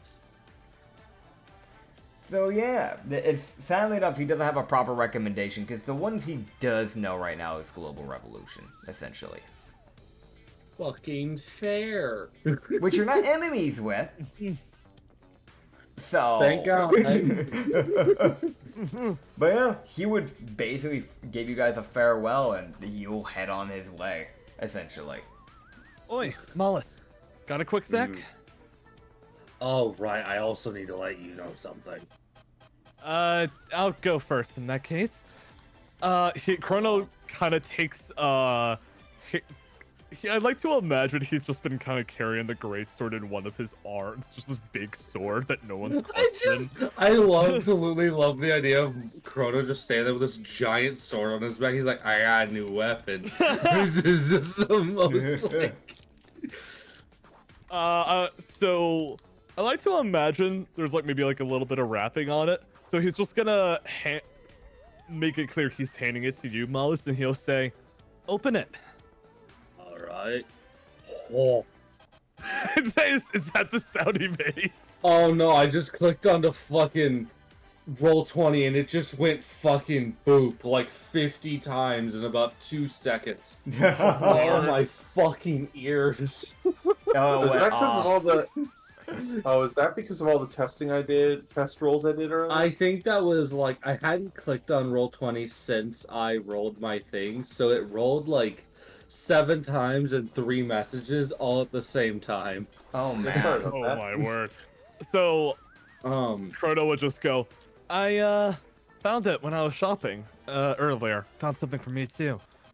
Since Mollis we're would- going to be, well, to put it simply, getting revenge on our enemies if everything goes well soon, thought maybe we should both look the part. And Chrono would just kind of motion his hand to where like the steampunk gauntlets are hanging off his waist to the right.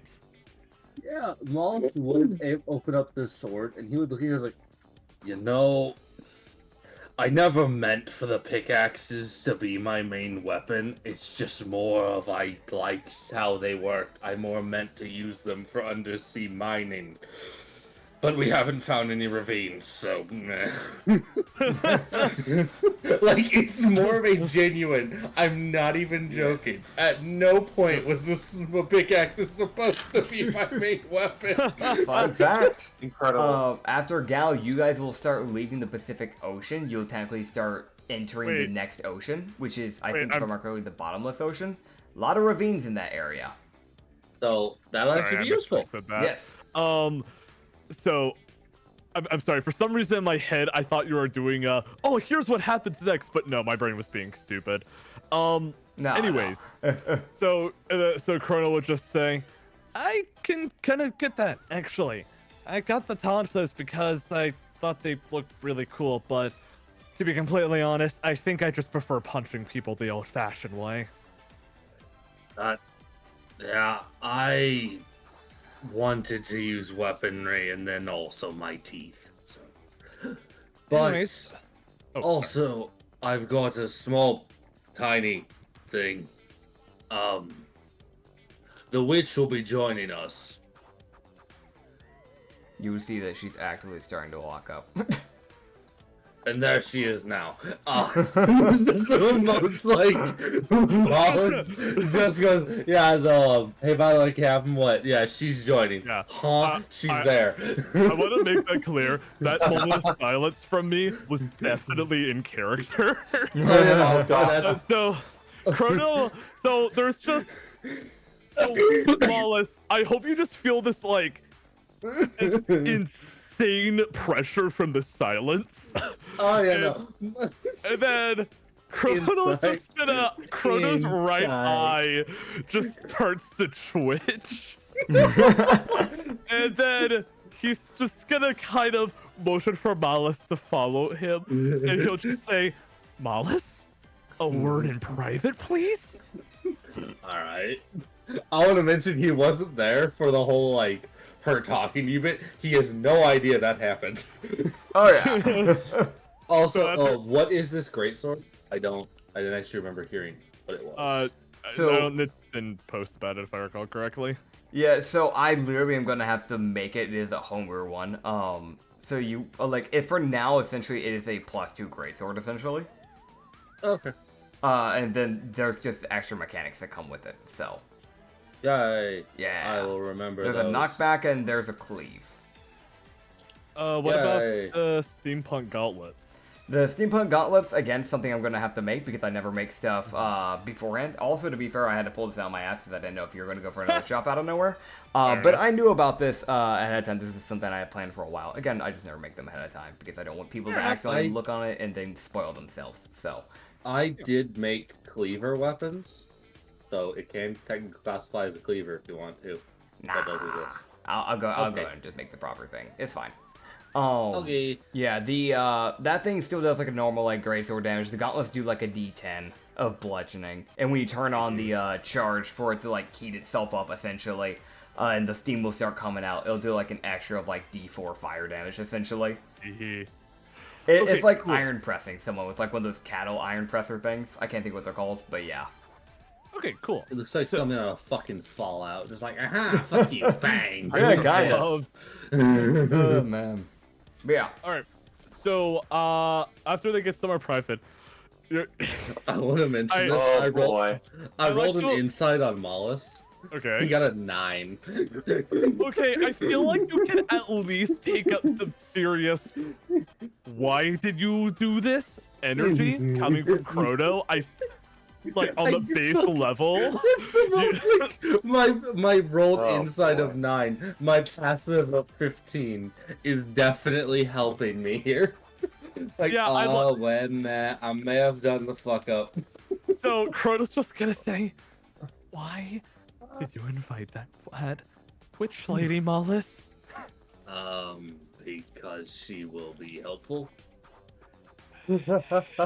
And she's extremely unique, and we need to focus on getting unique people. Chrono just kind of brings up his hands to his like mouth, and he's just kind of. he just looks really embarrassed as he is at this next part. He just says, "You don't know what she's capable of, man. You don't know what she can do." No, I don't. All I know is that when I threw a guy Why'd I through a get out? building, she greeted me normally. Like, it's the most, like, from Mollis's perspective, he threw a fucker through a wall, and all she said was, nice throw. Like, so as far as he cares, she's like, yes, you're fucking great. Oh man. Chrono just kind of starts scratching his eyes, and he just kind of sighs and says, "If by any chance we ever have to split up the crew for some kind of specific adventuring scenario, I'm not dealing with her. That's all I'm gonna say." Got it. I guess I am Hey. fucking wonderful. Correct. Oh, great. Anyways, and he'll Wow, just walk off at that point. I'm so tempted to repost that meme from last week. I want to mention, Mollis is entirely calm to this entire thing. He sees like, what the fuck, and I'm like, why are you mad? Like, it's the most like the immediate reaction. Why are you yelling at me? Yeah, no, Chrono, how he kind of interpreted it as, okay, if it's coming from Mollis, then yes, she can probably fight well. It's just the sheer embarrassment Chrono has now gonna have to work with. I mean, Mollis was like, I'm not gonna warn you too much when I try to recruit people. I'll warn you before they get to the boat, but I'm typically looking for very unique people. Finding a witch who's extremely good at history is very rare. Mollis, if it's coming from someone like you, and they're good at fighting, no problem there. In fact, I welcome a prospect of another fighter. It's just that you had to recruit her. Why are you She's so like, afraid of him? she's like far away from like near the ship, and she's just kind of like watching this. Like, you wanna just see her mention- just like, like if you ever lock eyes with her at some point, like even just for a second, you just see her just like shoot a little smile, like, "Hi, I'm here." I want to mention one of Mollis's like back-facing eyes has definitely noticed her, and he's just like, "All right, there she is." Yep. I imagine she does this tiny little finger wave with a smile. Oh yeah. I just love the idea. I really love the fact that Mollis is the character that is keeping eyes. It's like keep your eyes on everybody. He legitimately is. If Yep. you're anywhere in a circle around him, he sees your ass. Yeah, no, Chrono's just being petty. He's just basically saying, hey, it's your responsibility. It's my responsibility to recruit people. You're right. It's your responsibility to deal with it. So Chrono is just gonna walk past Mollis, and he'll just give this like You know what? Tell you what, Nits, can I just make a charisma save for how Chrono waves to the wind? Yeah. Roll me a just a normal charisma save. Alright, Wallace just it's gives a calm fucking existence wave. That's a 7. So it's like, so fucking how I man. like to imagine this is Chrono looks very stiff and his eye is definitely twitching as the witch approaches. Oh yeah, she would eventually start making her way over. It's the thing, like she definitely waits for like y'all to stop talking before she starts making her way over to you guys. As she Wallace would does, be waving her over like, "You're good." Alright, He's cool. done complaining. Like it's almost like the expression of he's done complaining. You're good. as she approaches them, Chrono will just say, "Well, Mollis told me what happened, so welcome to the crew, I suppose." Thank you. You might have already heard this from Mollis, but there is a couple of fruit users on the ship. You probably won't have a hard time guessing the other one, but I picked up on the magic. Chrono is gonna open his palm, and as a gear just kind of like forms out of it per usual, he'll just say, "I ate the time fruit, giving me some limited ability to control time itself. She was. I look like I'm in my 20s or 30s, but in reality, I'm actually 389 years old." She would just kind of look to you, and there is like a moment of silence with her. And then you see her just kind of go, and that smile is kind of faded a bit. Oh boy. And she would just go, "That's not a fruit. What? What?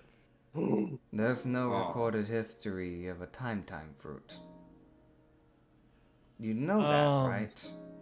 No, what? I heard, no, there used to be legends about it from the island where I used to come from. What island are you from? What side?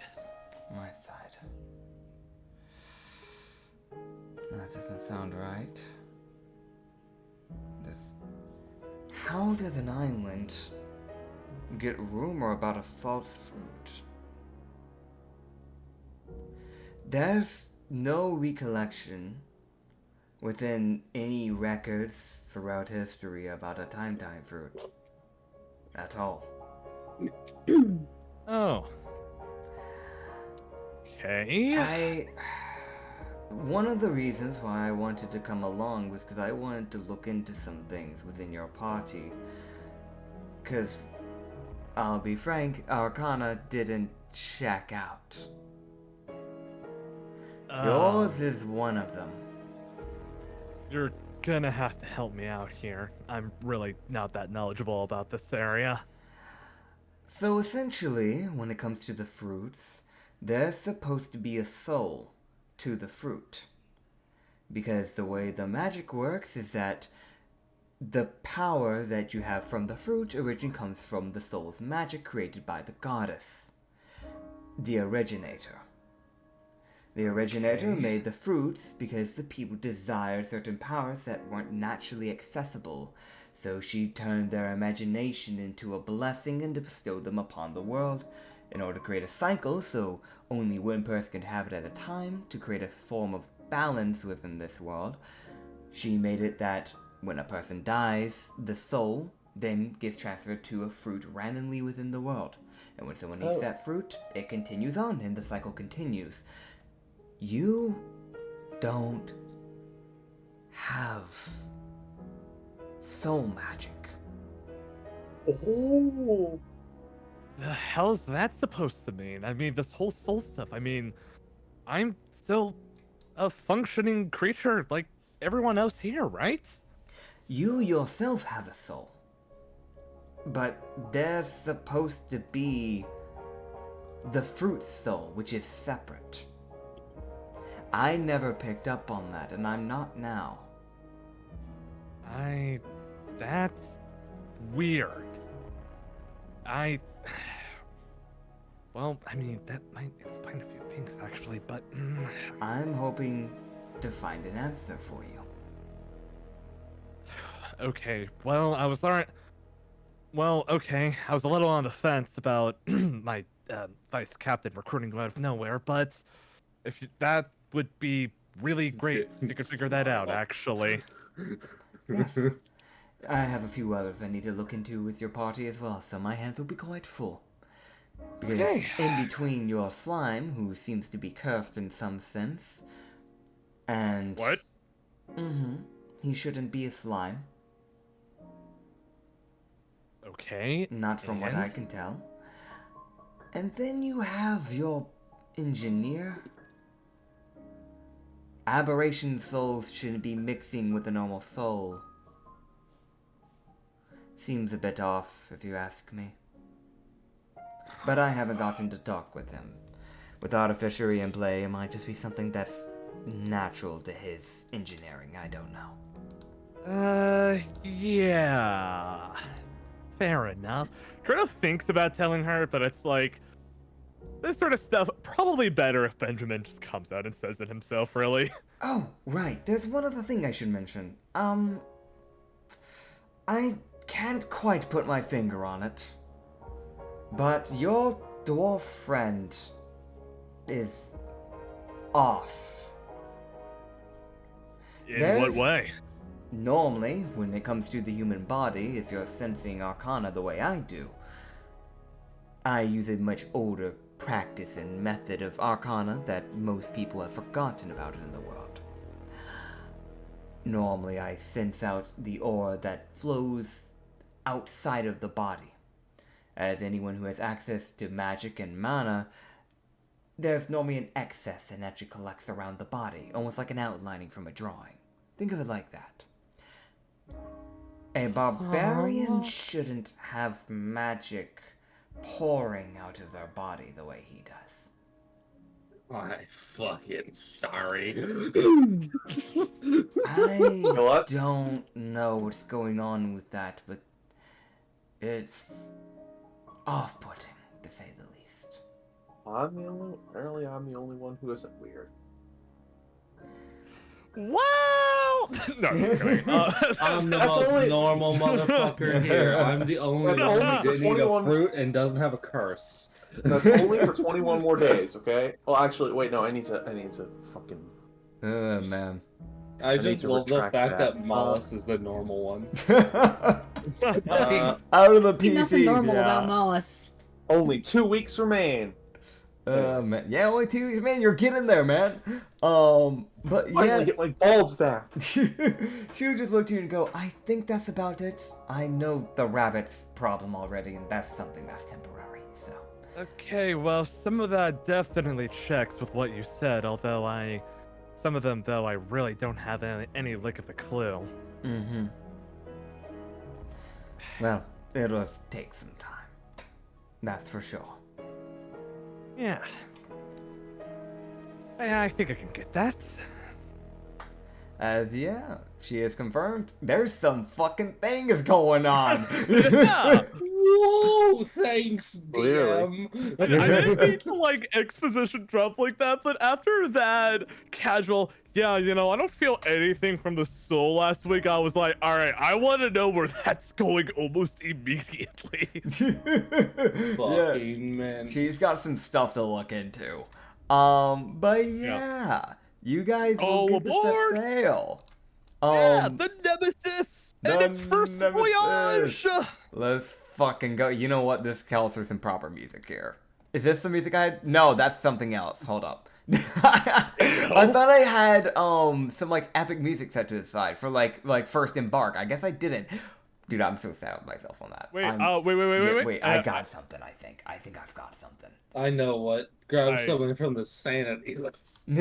Actually, I have something for this. Hold on. Boom. Oh boy. Just gotta temper the music here, and hopefully it's not gonna be too loud. Hell yeah! As you guys are gonna set sail with the Nemesis Nope. straight away. And nope.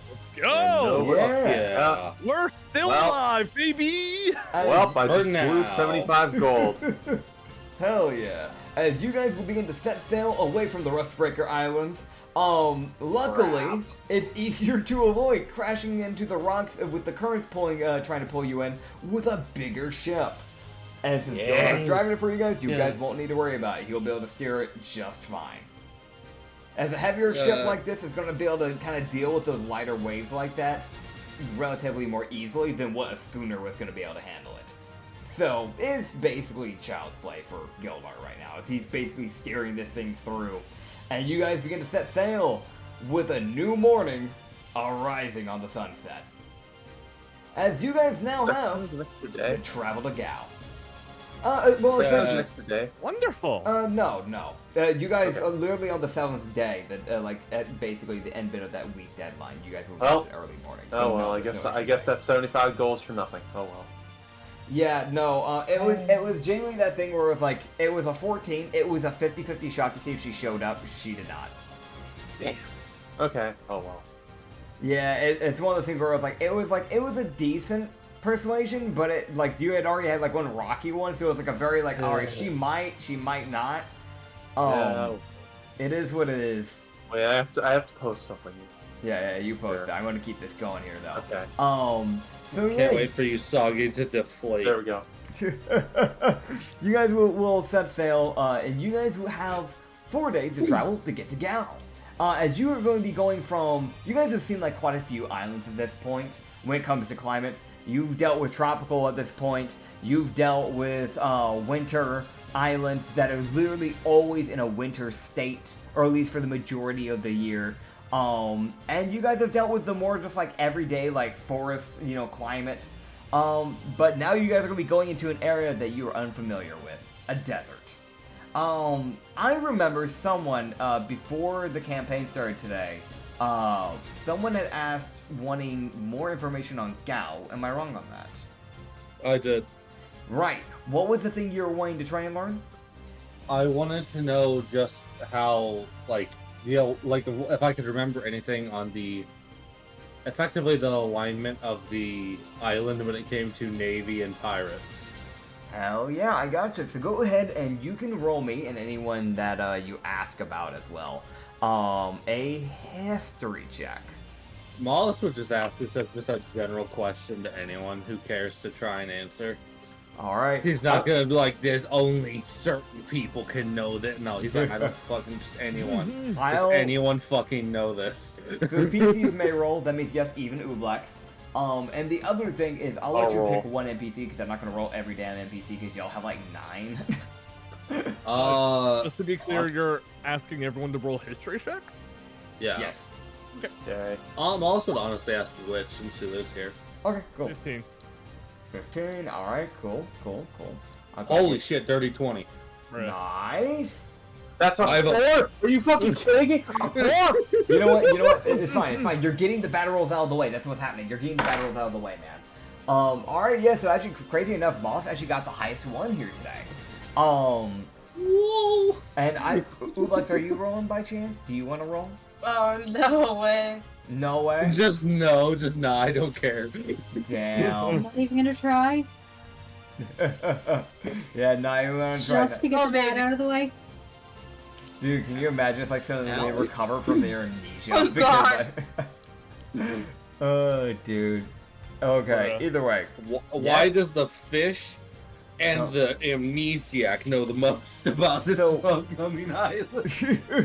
Fucking wild. Okay, so here's what happens, right? So you start like asking around Moss as you're like kind of like thinking around, and you can kind of remember, like just from some like hints and details that you remember from like things that you've heard about this place. There has been an active revolution that has been going on, and they have been sending Navy over there to like try and repress that. Now, whether or not the Navy is allied with the island is a whole nother question. But you do know at the least that the Navy are trying to hold some sort of like fortification on the island at the very least. Okay. So it really could be the thing of like, it could just be the fact that the Navy doesn't want the rebellion to have an extra island to work with. It could be the fact that this is literally where they have a station at. Or it could be the sheer fact of like, maybe they just don't want to, like, they're just trying to, like, ruin any chance that the rebellion had. Also, sometimes the Navy, even if they're not allied with an island, will naturally just put down a station at a place. Sometimes they do that. But allies always have a station. But sometimes they'll put stations on non-allied islands as well, as long as they're at least neutral. So, you've got like some detail clues. For Ublex, you don't know why you know this. You've got no fucking idea. I have no idea. But you, for some reason, remember that this island is neutral. As it is an island that has in the past years and years and years and years and years and years and years and years and years and years and years and years back when when the Navy was first getting funded. You remember that they helped fund the original creation of the Navy, but they no longer fund the Navy, as they are now considered a neutral island.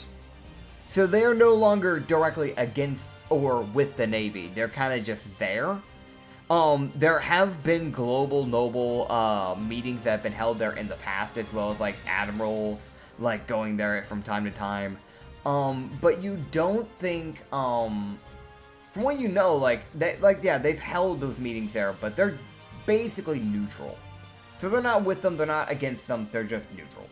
Which is honestly, for a lot of islands, probably one of the safest things to do, because it doesn't put them as an enemy towards anyone. They're kind of just there. So it's that weird thing of, like, you're choosing to not have protection with the Navy, but it also means that, like, so it's like you don't get the, you know, the protection bonus, but it also means that it's keeping you out of being an enemy to some, like, factions. So it's that, like, weirdly kind of somewhat strategic choice. Yeah. So they've gone neutral. That is what you know about that. As you guys will begin onwards with your 4 days of travel, and I'm going to roll some throw-out checks for you guys.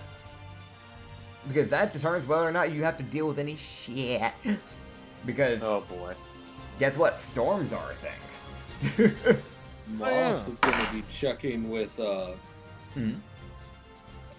Karori. Yes. So, you had that ring that you were finally going to ask about. As Karori has finally finished up the ring. As she actually had to get the help of Pike. Oh my god. For a reason. So she would look to you and just go, so I think I can try to dispel this. I'll get Lavana to help me out. But essentially from what I've gotten, remember how I said there was a whole curse on this ring? Mm-hmm. Whoever cursed this ring was very spiteful. And I mean very. They put essentially 3 different illnesses built into this. Oh. For whoever attuned onto this thing. So, I don't know if there was an active attempt of assassination on the captain, or maybe they just wanted to make sure that nobody else got to have this ring upon their death. I don't know. I don't know what type of spiteful bastard does this. But they had brain withering, they had drought, which is a fire genasi.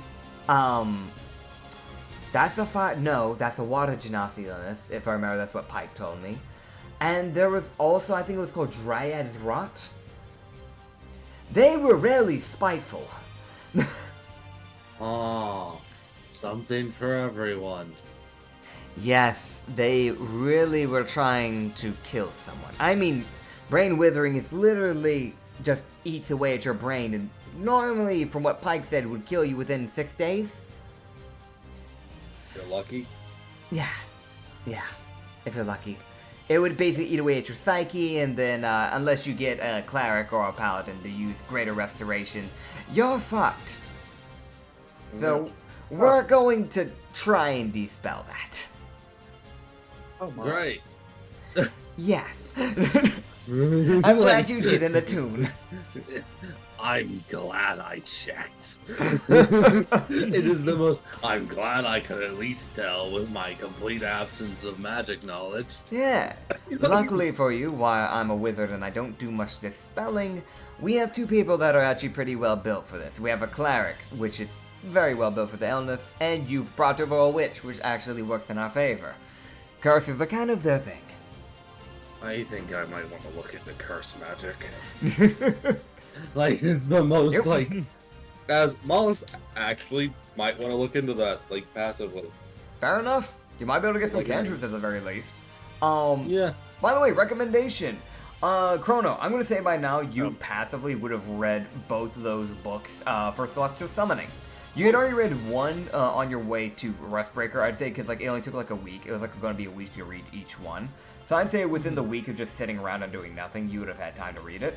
So essentially, I'll have to probably set this up for you later in some way. But for now, you can pull it up on D&D or you can pull it up on the wiki. But there is a spell that you will have access to. You'll only be able to use it one time a day.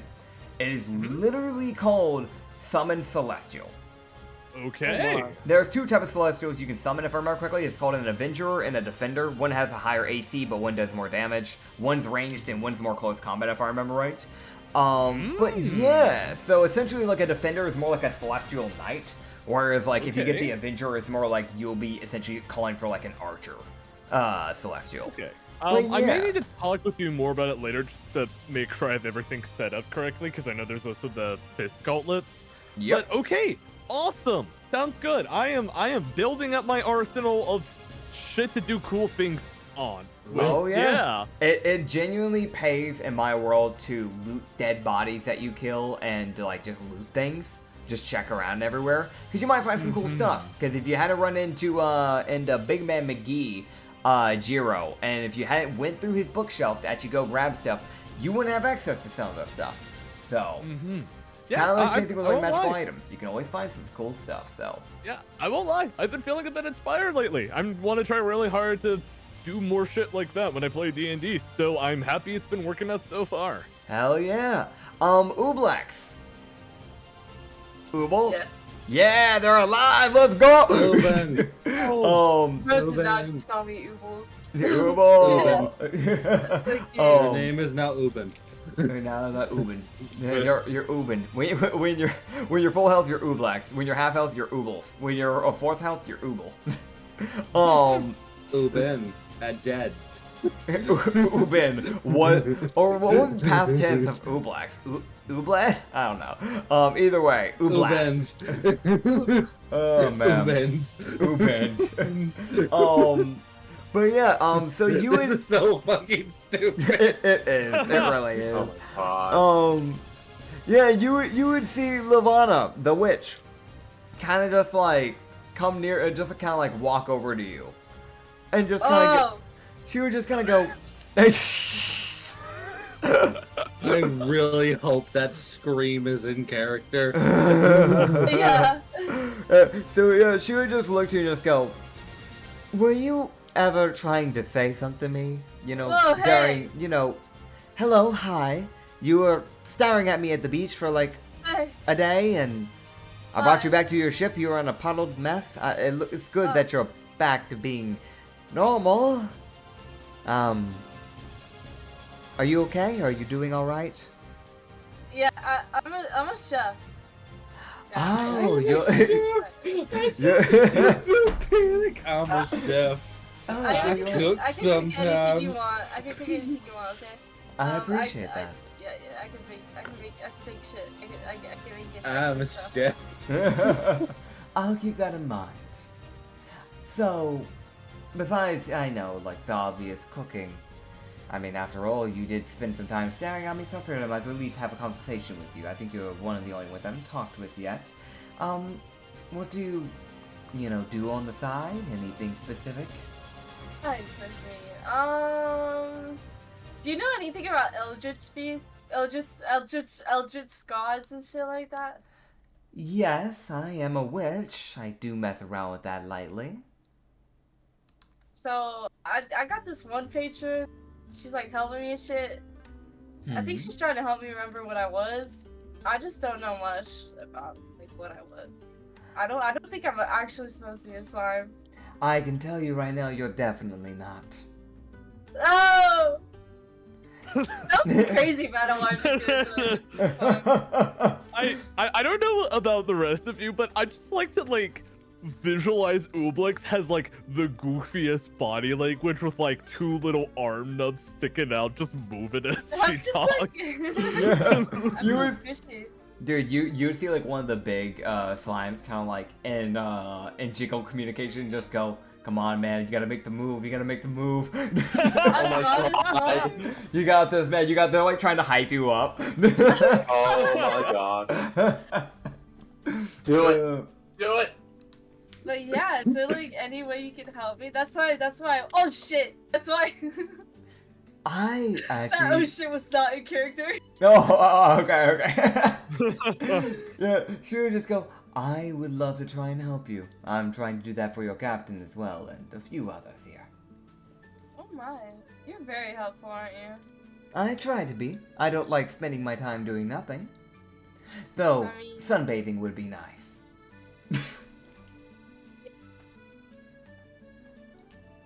I can Ooblex melts. cook you something if you want. I can morph into a chair so you can sit on me while you sunbathe. Hey. She would Oh look my at you and just God. go, well, if you're so insistent, you know what, surprise me. Oh my god. So you have a shot to try and like create some type of dessert or some type of snack or something. It could be a drink, it I could have be a food. coconut. She's going to basically, while you're doing, yeah, you guys go through your ingredients, figure out what you want to do. She is going to basically pull out her chair that she used at the beach, and she's just gonna set that up, and she's just gonna lie back as she begins tanning. I hope you realize this is essentially kind of like the Robin to y'all's crew. I'm gonna make her sticky rice and coconut. Okay. She's Robin, just fucking here. Robin as like, wait, Robin is from what? One Piece. Oh, okay, That's the best got way I it. can really describe what you're dealing with. Also, what were you making again, Issa? I'm sorry, you got talked over lately. sorry. Sticky rice, coconut. Okay, yeah, hell yeah, grow me that performance Have you guys check. ever had sticky rice? That shit's good, by the way. Oh, it is good. I believe I have. Oh man, I need to like mess more with my food, like Yes. eating. I need to try more stuff out. Nice, another 19, so she'll get inspiration from this. And I'll even say that because you're like trying to like have a conversation with her, if you try anything, you'll have advantage on your next performance with her, or not performance, persuasion. But yeah, she would you just kind of like hand it over to her. She would just kind of like take it, and you can see it's just like the thing is like she'd take a sip and just look to you and just go, well, Is not, it a not sip? sip. Sorry, not sip. I'm sorry. I don't know why. My Oh, brain like my goodness. forgot the rest of it, and because you said coconut at one point, my brain was like coconut.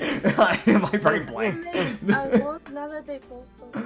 Yeah, she would like take a bite out of it, and she's vibing. Could have with made it. her something to drink.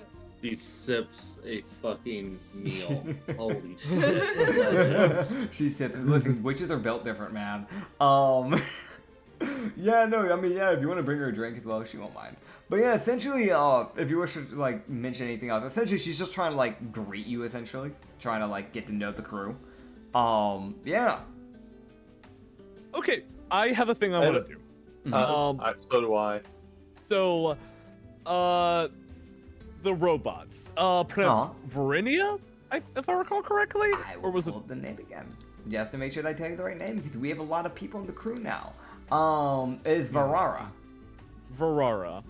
So Chrono's just gonna approach them, and he'll just say, "Hey, so how's it going?"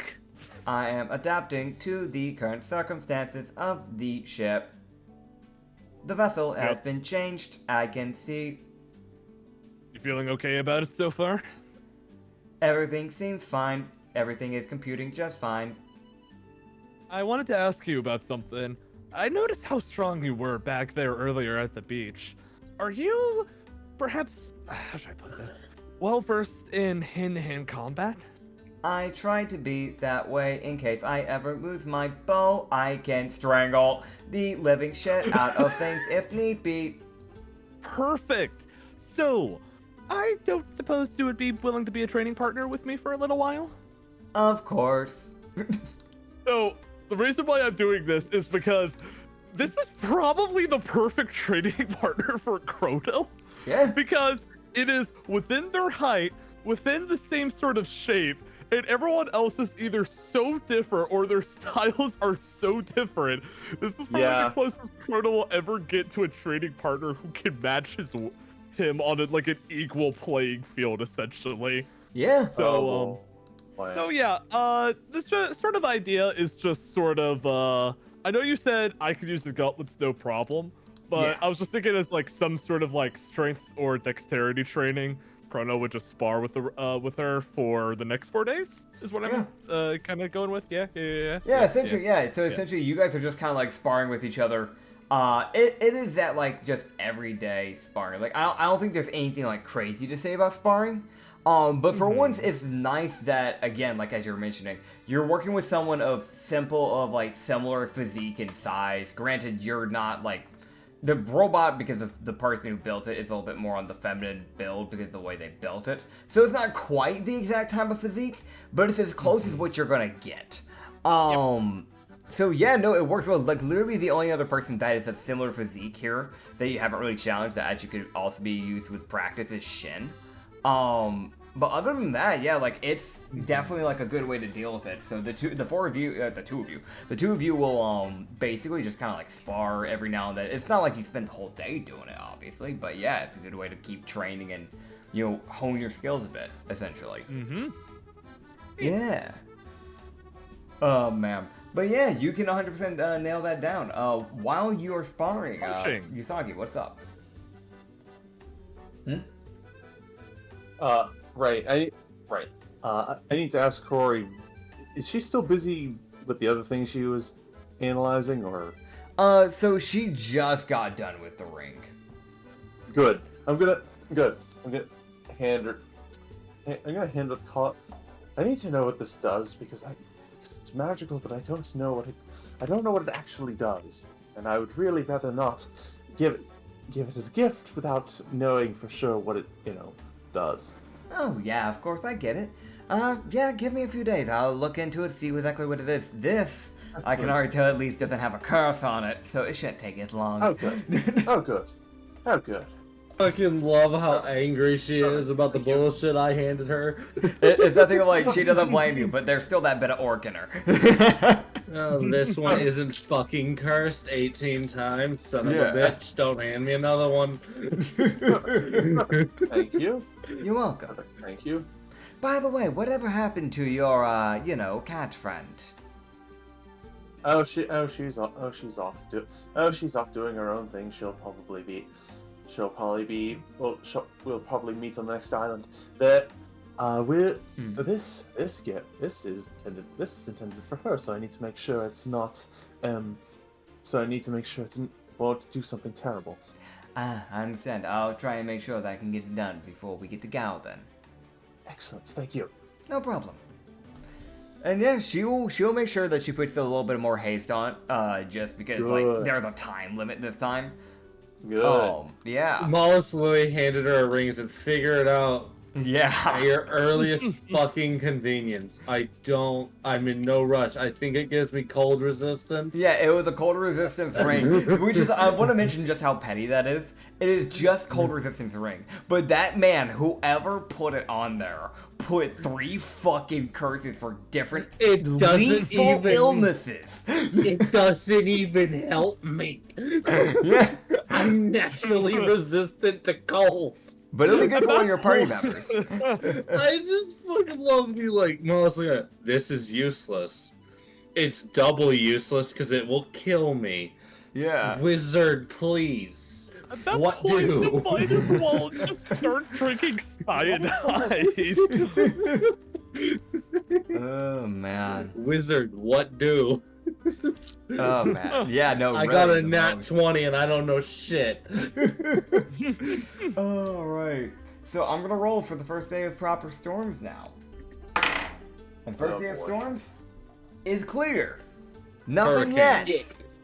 Second day. World's ending. No, I would have absolutely loved first day out. Hurricane. This island is fucked. Russ Tornado. 13 days remain. Got it. Oh man. Like, Dude, that'd be wild. if there was a hurricane less than a day out from that island is fucked. Like, Yeah. they are getting absolutely annihilated. Oh man. I want to mention, on the second day of travel, you will find something interesting. Oh, So, as you were kind of like sailing, I'd say it's like probably midday. So everybody's up and going. You're doing your normal things. Corey's in her room. Pike's in his room. They're doing all their fucking shenanigans. Same thing for Lavana because she's actively working with Pike to try and deal with the curse that's been in the fucking, ring and all that. As for everyone else, you guys are probably up top, I would imagine. Unless you're for some reason in your room. You would see that basically, like, it is probably what is most likely a newer wreckage, because not all of it has sunk yet. I would rather not. I would rather we not go to random shipwrecks that we know nothing about, considering last time. I would like to do the exact opposite. Yeah, That Mollis literally actively goes, "No, you can stay here then. I'll swim." So essentially, this I want wreck- treasure. I would have mentioned, you said, Mollis goes, "Cool, then stay on the boat." And look at any of it. Fine. I want treasure. That's too damn bad. Fine, I'll go. Fine, I'm going with you. I would have mentioned Mollis is the person just to stand there, like when he sees him, he's like, "Ooh, shiny." Shit, I want the treasure. All right. Okay, so here's Fine, the I'm thing. going with you. You actually can do it. You just need to be a little bit careful because there is water. Essentially, this ship is like it's a little bit of a newer wreckage in the fact of like the upper half is still kind of floating. Now, whether if it should be like that and it should have already sank is debatable.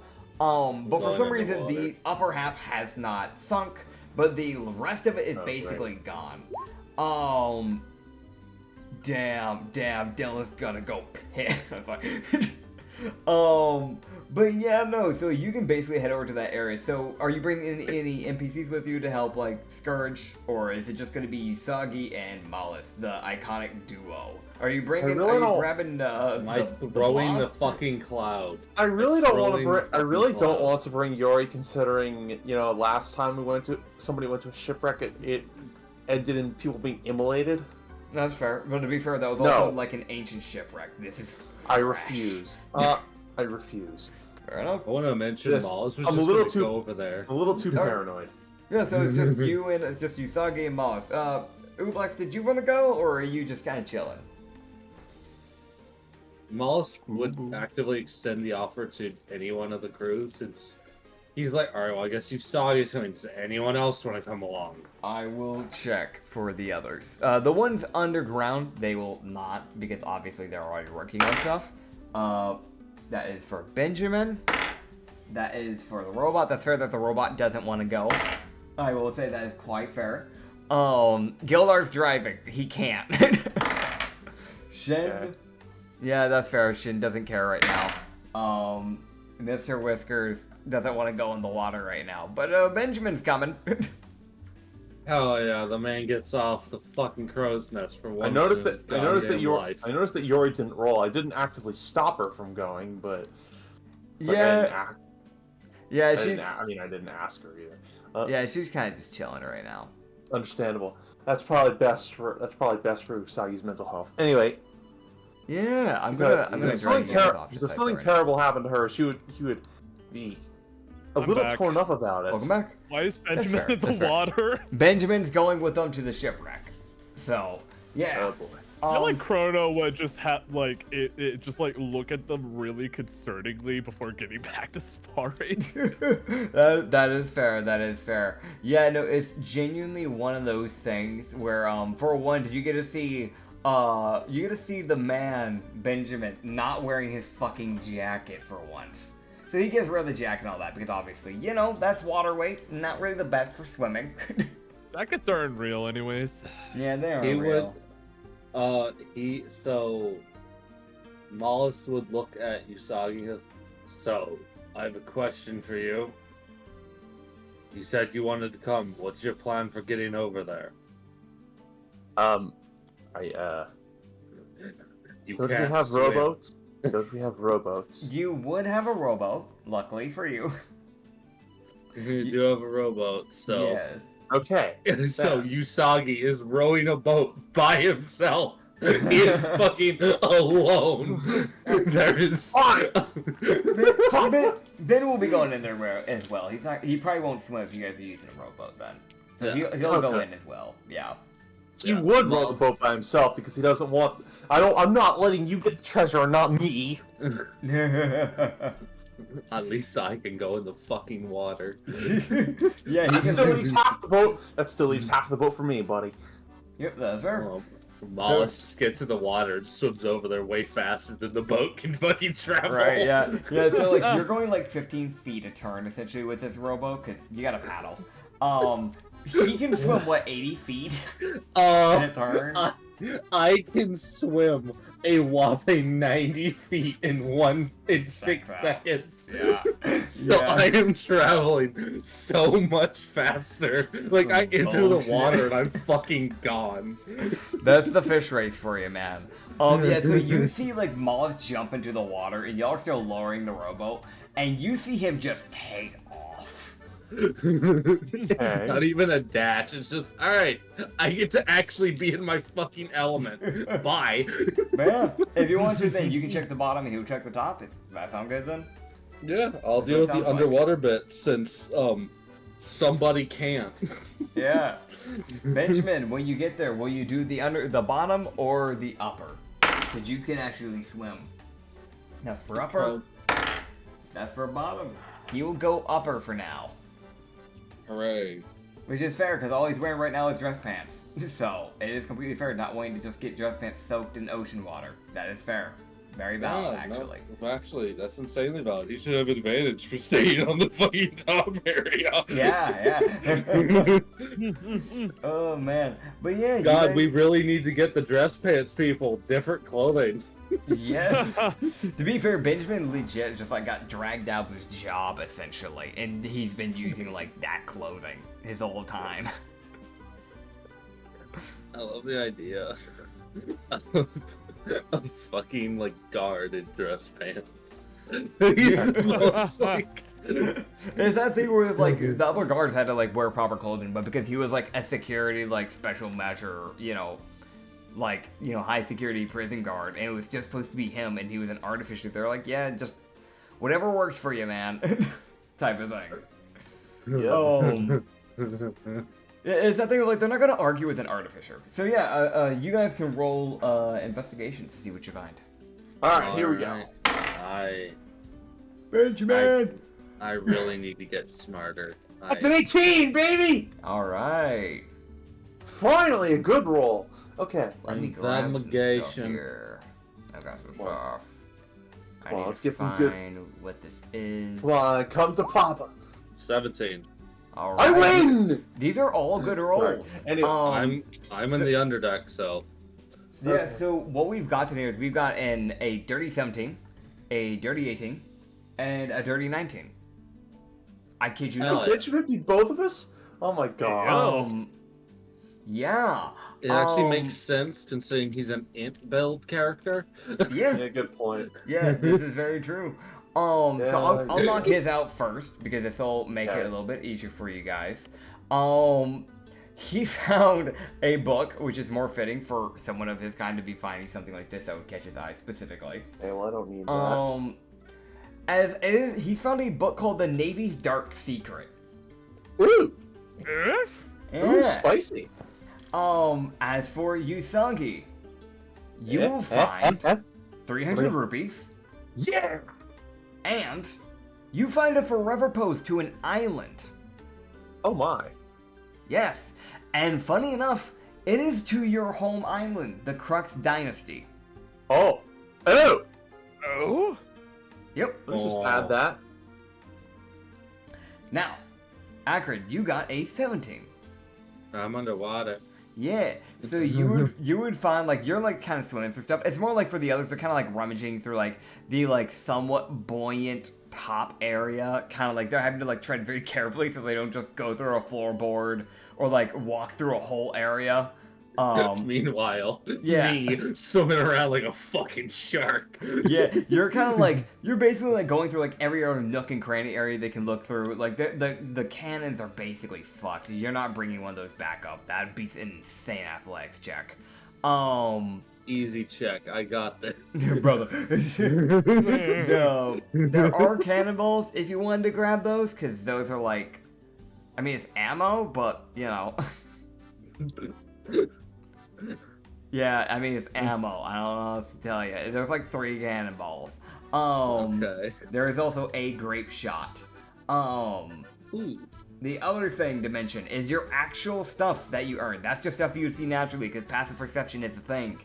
I'll grab the grape shot specifically. That's fair. Yeah, you have a grape shot. Just add that to your inventory so you remember. That's Yes, something that you guys can fire. This grape shot is really good at killing people. Yes. That's if you're trying to aim for a target person instead of I the will. ship. I will happily Awesome. fucking die. I'm waiting for when y'all just shove Ooblex in a cannon and fire them. Yes. All How right, hard see- can I make myself? Huh. I mean, you can't solidify. I mean, technically, if you got in cold enough temperatures, you could solidify yourself, technically speaking. Guys, you have to stay So- in the freezer. So yeah, if we you don't fired know. Ooblex at the lower section of the cannon, like lower section of the boat, and Ooblex went through the water and basically blew up like a water balloon and just exploded the boat out of the water. Basically, we could Okay. capsize anyone. I mean, weirdly enough, an actual strategy if you wanted to capsize with Ooblex. Granted, you'd have to figure out how to get them, unwaterified afterwards, because if they got up onto your boat, they might tip the boat as well. You could technically shoot them underneath someone's boat, and they would just have to roll, like, I guess, dex checks to stay underneath the boat, because they don't need to breathe. And they could just gain enough water until they eventually become colossal to knock over a boat. Hell yeah. That is God, I love D&D. You So see, stupid. this is how you deal with fruit users. Oh man. I can't. I really want to run into a fruit user on the sea because I really will just tackle that bitch into the water. I do not fucking care. I don't care if it gets me killed. I'm taking that fucker overboard. I've actually Oh, been thinking man. of something like that recently because I have such a comedic setup with my burst shoes and steampunk gloves. Yeah. So, I could just fucking. Didn't I technically kick a fruit user over the boat already? You did. It was a random Navy guy. He had some like really stupid. I don't even remember what it was. It was some really stupid fruit I made up on the spot. It was like with my sight, with my wind fruit. Yeah. Is it as stupid as the jacket fruit? Oh, it was probably worse than that, man. Man exhales and the wind goes whoosh, and that's about it. He basically a cloak of billowing, but a fruit. Yeah, basically. Oh man, but yeah. So you would also find something very interesting. So you find 500 rupees. So you found less of a useful item, but more of like you got more money than item. Yay! I have more money. I retain being the wealthiest person in the crew. Yeah. You sure about that? I have so much money that I'm not sharing. You want to bet steals the cruise group funds? Oh, And God. you also find a book that is like, it's a little water damaged, but it's still in good condition. Probably because this shipwreck's probably only been there for like a few hours, maybe. Like it really hasn't been here for that long. Okay, that's more concerning than anything else. Yeah, but the book is called Yeah, The we should get Evolution off. of Goblins. The Oh, what? The Evolution of Goblins. oh. Goblin. Okay. I'm gonna Goblins freeze are it Real. Yeah. with my blizzard cloak. I'm gonna Hell switch to my yeah. blizzard cloak and just encase this little book in ice so it stops getting water damage. Smart, actually. I want to mention that like the word evolution is in like air quotes. Oh. I want to actually. The author take might a be moment. racist. Probably. Oh, damn.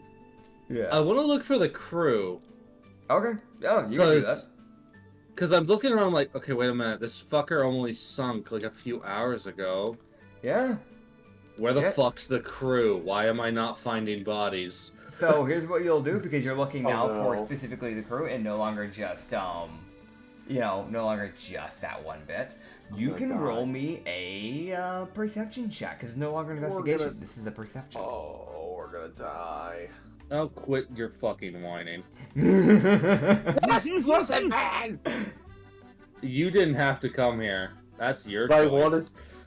Okay. You wanted to Listen do here, That's you not gonna greedy stop- bitch. that's You not will gonna stop me suffer from with being- my exploration. That's not gonna stop. That's not gonna stop me from being worried. Oh, 24, motherfucker. All right. I will find what will kill us. All right, cool. I've got my answers. Okay. All right, awesome. So you will find the bodies, obviously. Good. Oh boy. Now you can roll medicine checks on any of them if you wish, or you can just presume them dead. These are like all of these bodies are actively bleeding out at the very least. Alright, I get the feeling Pike would be slightly annoyed with me if I didn't at least try. That is fair. That is fair. If I'm like, hey, yeah, no, there's some bleeding out corpses in the water, and Pike's just sitting there like, motherfucker. What I'm a the cleric. hell? You can't just do that. You can't just leave them to die. Yeah. Can you tell me what race are these people? All Just out right. of curiosity. So you have, and I'm gonna grab some pictures here for you. For these like crew members essentially. And am I grabbing these on the spot? Yes I am. However, fuck you and fuck your life. I was like, wait a minute, Fuck we're my in a stupid recently chungus sunk life. vessel, and I have Yeah. not been told there are any crew members. Did they get eaten? Is this Yeah. a fucking? Now for the visual viewers, you guys will not have images of these because these were not pre-prepped. However, if these for some reason they keep around, I'll set it up, I guess. I don't know why. One or But two? there is a black Khajiit, or sorry, Tabaxi, with like these like glasses that are a little, they're not as nice looking as they are in the picture. They're all kind of like broken, kind of cracked. There's like some like feathers that kind of like hang off the left side, and you can see though that like there's a decent gash on like that shoulder, as there was like kind of like some blood kind of you know filling up the water around him. So he probably got struck in the shoulder, pretty harshly. He seems unconscious or dead. I got 22 on medicine for the people. All right, you can tell he's, and I'm gonna check here. I'll let you roll for his condition right now. Oh yeah, no, he dead. He's dead. Alright, give me your shit. Yeah. So you can grab his stuff and remember those glasses that I said? Yeah. Those are actually interesting glasses, and I'm gonna grab you an item. As this is an actual item. It's not just some like, oh, I need it for my prescription. Actually, I need to see. You don't know, he might have been blind. He might have been. He has 50 rupees on him, and these glasses that you can take that will be of use to you. They're called spell checkers. So this pair of glasses allows the wearer to re-roll ones when rolling spell damage. So it's useful for a spellcaster. They don't look like that in the image though of the actual spell checkers. It looks like what he's wearing currently, but yeah. Cool. There are two other bodies that you're able to find. The rest are like ones that aren't like really worthwhile, if it makes sense. It's like the obviously dead people that are like bunch of random humans that have like basically nothing on them. They were probably like the sailors trying to keep things afloat. You can get a gist that this was probably like a merchant crew, because you're finding like books and things like that. You're not really finding anything like in specific that would have warranted like fighters. Though they probably, because of that, they probably had like a bouncer or two that they probably hired, like a merchant, or not merchant, a like mercenary essentially. As I will grab. Do I need to roll medicine for the other two people, or? I'd say I'm not gonna make you do that. I'm just gonna say that this like medicine essentially is all for the same people. Okay. Yay. Yeah. I was The second one you would see is a guy, and you can tell that like as you can kind of piece things together when you talk to Usagi later on, like, oh, Crux Dynasty pose. This dude's probably from the Crux Dynasty. Probably a mercenary who's probably helping them get back home. You find a samurai, kind of like in a blue and golden floral like kimono, blue scarf with that golden like floral, it's the same type of design like on this scarf as well. This like brown, shaggy hair that's kind of pretty messy, brown furrowed eyebrows, golden gauntlets on him. He is alive. Oh, okay. It is a human. Ah, all right. I'm going to.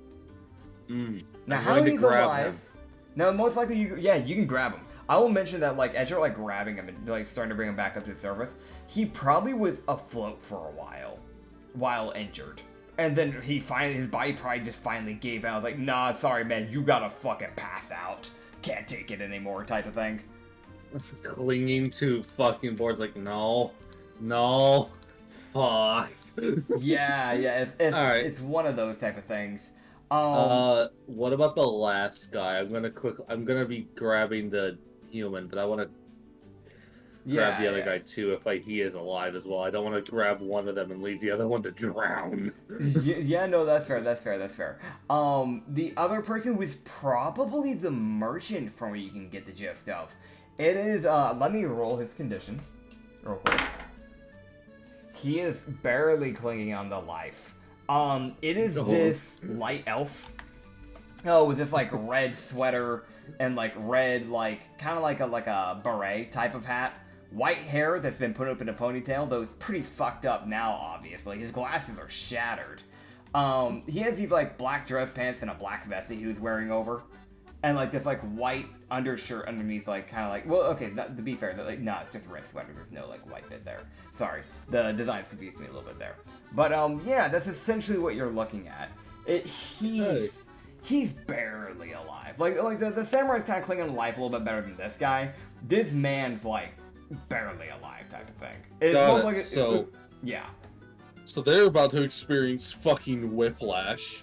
Aww. As Mollis like essentially would put his arms against the underside of their backs and essentially like drag them out as essentially is swimming backwards out of the ship. Yeah. As he will then rocket to the surface. Fair.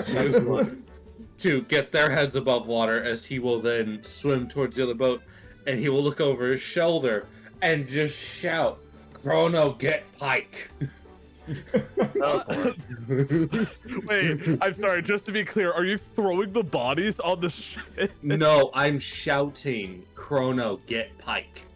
Okay, I think Chrono would first look to where You see Mollis dragging two corpses. Like two look like dead people that are actively bleeding. Are me and Benjamin leaving the boat at this point, or? I'd say by now you guys would be starting to get onto the rowboat, yes. Yeah, because Mollis is leaving. I don't want to be here when whatever killed those things comes back. Fair enough. Okay, Proto would just say, oh shit! And he would just basically use a combination of step of the wind and jump halfway across the ship to go or something like that. I'm not gonna measure the specifics. I just think the mental image is like funny enough to at least be there. Fucking Mume. Fair enough. Exactly. And he's just gonna kind of go down and just scream, "Yo, Pike! Yeah? Can you come up? There's like dying people, I think." Should have said that earlier. And he just starts running up. Your point. I love I definitely feel like Pike's the person to shout, "You should have led with that." Oh boy. Yeah, no, he'd start come running up. He does not take long to get up, essentially. Oh. It is the most like, what's happening? There's dying people. Fuck do you mean there's dying people? Yep. And then there's just Chrono with his social awkwardness taking a minute to get to the point. Yeah. Lavana will also make her way up because she also knows some form of healing magic as well, so she will act. Okay. Alright. Yeah. Mollis. So we don't have. So Mollis can't get up. He's literally just sitting there like, I'm holding them. I don't have 4 arms. I only have 2 arms. So essentially when Benjamin, like by now Benjamin and Usagi would be able to like row over. So Benjamin will just grab one of them. Which will probably be the light elf, because that'll probably be the lighter of the two. And that'll probably be easier for... Sadly enough, it's like, yes, it makes it a little bit harder for you, but also Benjamin's... Man's not, He's not a fucking... Yeah. Yeah, Not no. you. I am a strength person. I'm literally the strong person of the party, other than the fucking barbarian. Yeah, yeah. So he like basically start like lifting the light elf into like the boat essentially. Moss would help to the best of his abilities. It's almost like, don't go underwater. Fuck it. I think Chrono would also be there to just kind of help pull up them, if need be. Yeah, well, yeah, that's fair. If you want to help Mollusk with that, basically, two other people up top, so it would probably be Shin and Whiskers, or Shin and Varara actually. We'll go and basically, raise the rowboat up, because that will be needed.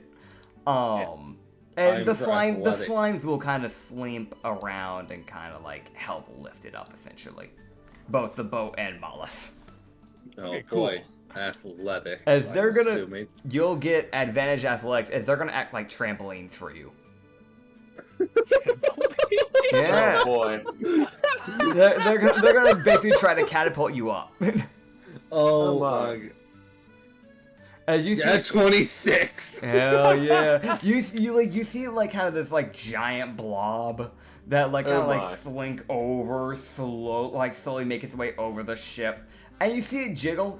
Like, you don't know exactly what it said, but you get the feeling it's like, yeah, come on, hop on. Like, Okay. I guess I'll Yeah. do that. oh, well, I mean, you don't need to. You're in the rowboat. Yeah. Okay, good. Maula's just, you're able to bounce up perfectly. You jump just right height with the help of the slime, essentially. Oh, fucking thanks, bud. Yeah. It's just- Now you're up top. And the others Right. can, by now, you guys would start getting, like, lifted up into the boat. Pike's gonna try and bring these guys back alive. Try to. They're only, he would just kind of, like, look between the two and just go, Lavana, you handle the samurai. I'm gonna handle this guy. He's way worse than this. So, essentially, the samurai, you can tell that he has, like, a few good cuts in between, like, his, like, body, where you can see where arrows pelted him, essentially. So you can see where, like, an arrow, like, grazed his cheek, and, like, a few areas where he probably pulled out the arrows, but there was, like, a few sticking in different areas of, like, where his torso obviously had those punctures happen. And it looks like he probably got hit by some type of bludgeoning weapon at some point. Because his, like, there is this, like, one big mark, like, red mark on, like, the left side of his face. Like, he looks pretty battered. Well, he's a mercenary. He tried. He tried. He did his best. It's why you hire more than one, you fucking idiots. I mean, there might have been more than one. This might just be the only one that survived, sadly enough. And then you would see, like, the elf, like, he is fucking, like, the best way to put it, man is barely breathing. It is that thing of, like, Pike is actively having to try and push the water out of him. Because okay, so he inhaled a lot of water. The samurai, like, when you were, like, brought him up, he was kind of coughing up the water himself. So it wasn't, like, there's not that much of a problem. It's more of just Lavana having to sit down and be like, alright, cure wounds, cure wounds, cure wounds. stop dying. Yeah, whereas Pike is quite literally having to not just force the water out of this elf's body, he is having to then just do, again, cure wounds in multiple forms and lesser restoration if he can, but he doesn't have that yet. But essentially just cure wounds to the best of his abilities. Because you can, again, it's another one of the things where it's like, you can see where this merchant actively got shot with a bow multiple times. And, you can see where it's like, he's probably not a fighter, so he probably couldn't take as many hits as the samurai, because it's like, there's like two good shots. Like, one almost hit the heart. And the other one's like, where it looks like it probably grazed, like, a portion of his shoulder, essentially. But it's pretty obvious that it's like an arrow mark rather than like a blade, because the blade's like mark would have been thinner than this, if that makes sense. Yeah. So, yeah, it's just one of those things where it's like, yeah, no, it still fucked him up. That red sweater's gonna look even more red. It's a fucking merchant. They're doing their best. They're doing their And- best, yeah. So, you seriously found these guys during the shipwreck? They were at the bottom of the shipwreck underwater. Shit! They must have sunken very recently if you're able to somehow find them alive. There was a third one, but he's dead. He had these glasses. Those look weird. They do something. Oh god, I'll figure it out later. It's the most like you just see this look of I hate being a non-man. I need fucking magic. It's not like Chrono has much to say either. He just looks at him and just goes, weird. That's like that, you know? Nothing else to add, really. I really feel like Mollis is gonna try to grab as many magic initiates as he can. Because at his fucking point, he's like, I need to understand what the fuck is going on. Oh, man. It's time to grab cleric initiates. Yeah. You would see eventually Pike would manage to get the guy stable. But he would just kind of look to the group and just go, he's not going to be conscious for a good while. That's fine. That checks. As for the human samurai, you would see that he would, like, he's starting to come to be. Like, he's starting to, like, open his eyes. He's coughing violently, but, like, he's alive, so that's something, you know? Dude looks up and just sees a red-eyed Grieger looking down at him. Just, like, sitting there like, he's alive. That's good, at least. I think Chrono would also be there as well. He'll just say, ahoy! Welcome back to the land of the living, friend. He would just kind of like, he's almost looking at, like, between the two of you, like, almost in, like, a daze, essentially. Catch his breath. Yeah, he would, like, he gives Right, himself, yeah. He's, like, trying to give himself a little bit of time before he responds. He just go, thank you. Hi, who are you? Right, thank you for, I guess, keeping me alive. Chrono Dijiken. I'm the captain of this crew. And that's Malus. He kind of points to Malus. He's the one who found you when they were exploring the shipwreck. You and your... And he's gonna point to the other guy. You and your friend over there. Of course, right. Did anyone else come out alive? I found a cod, but he was dead. Right. Unfortunately, it seemed you were the only three I could find that looked like you had any heartbeat left. Well, that was rough. I appreciate you at least trying to save us. That's honorable to say the least. I made my way through. I got to him first, unironically, and it seemed he lost it a bit ago, when I could tell. Oh. Can you, I Was hate it, to ask this of you, but care to tell us what happened? I can tell you that. Also, was it a black tabaxi? It was. Right. They were wearing these glasses.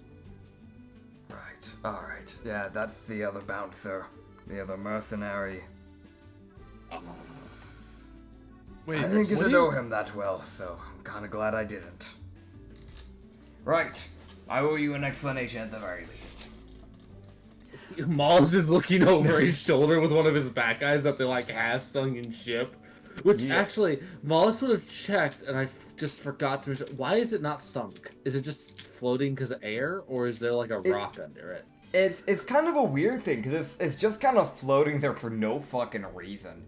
Okay, that's fine then. That's just, yeah. it's just the most like, why are you stuck? Why are you floating? Yeah. Are you just an extra buoyant boat? This is something that you as a Right. fish person would know. Literally no one else as a PC would understand this. But technically, from time to time, sometimes things won't sink straight away, even if they should. And this is just because of magic, because when you use magic, there's kind of an excess that's left after it called cursed energy.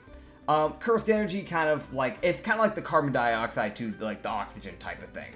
So sometimes if it starts getting poured into like the ocean, or if a lot of magic was used and near an area, it'll linger around for a bit. and it can cause shipwrecks or things that should be sinking to just stay afloat for a bit.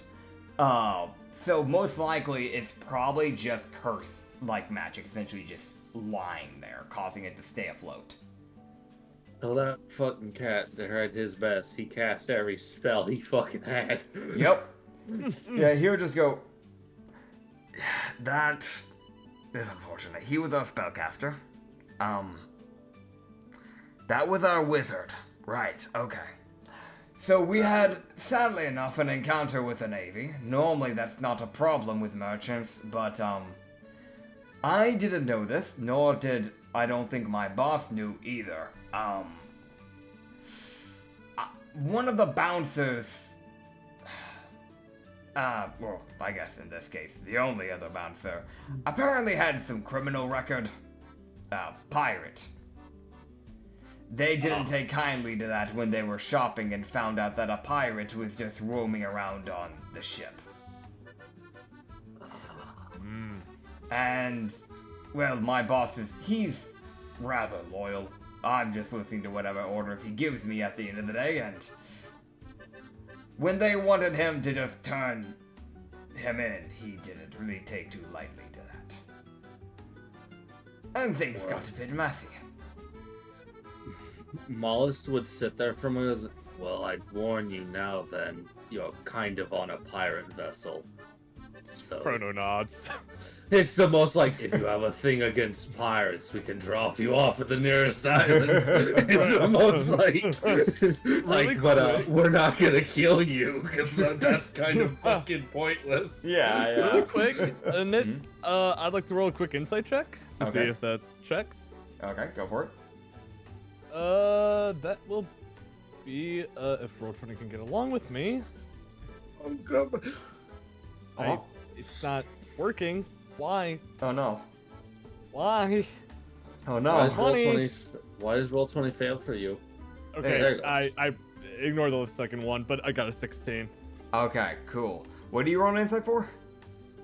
Just to see if it seems like he's telling the truth with that story. I mean, he doesn't seem to be changing eye glances or really seem to be, like, showing any signs, like, physical signs at the very least, of, like, lies. So either he's a Mollis? stone-faced liar or, you know. Oh boy. Mollis would be using passive insight just to gauge like his reaction to the understanding. Like, okay, these are pirates. Yeah. Which my passive insight is 15. Yeah, so yeah, you get the similar thing of what Chrono did.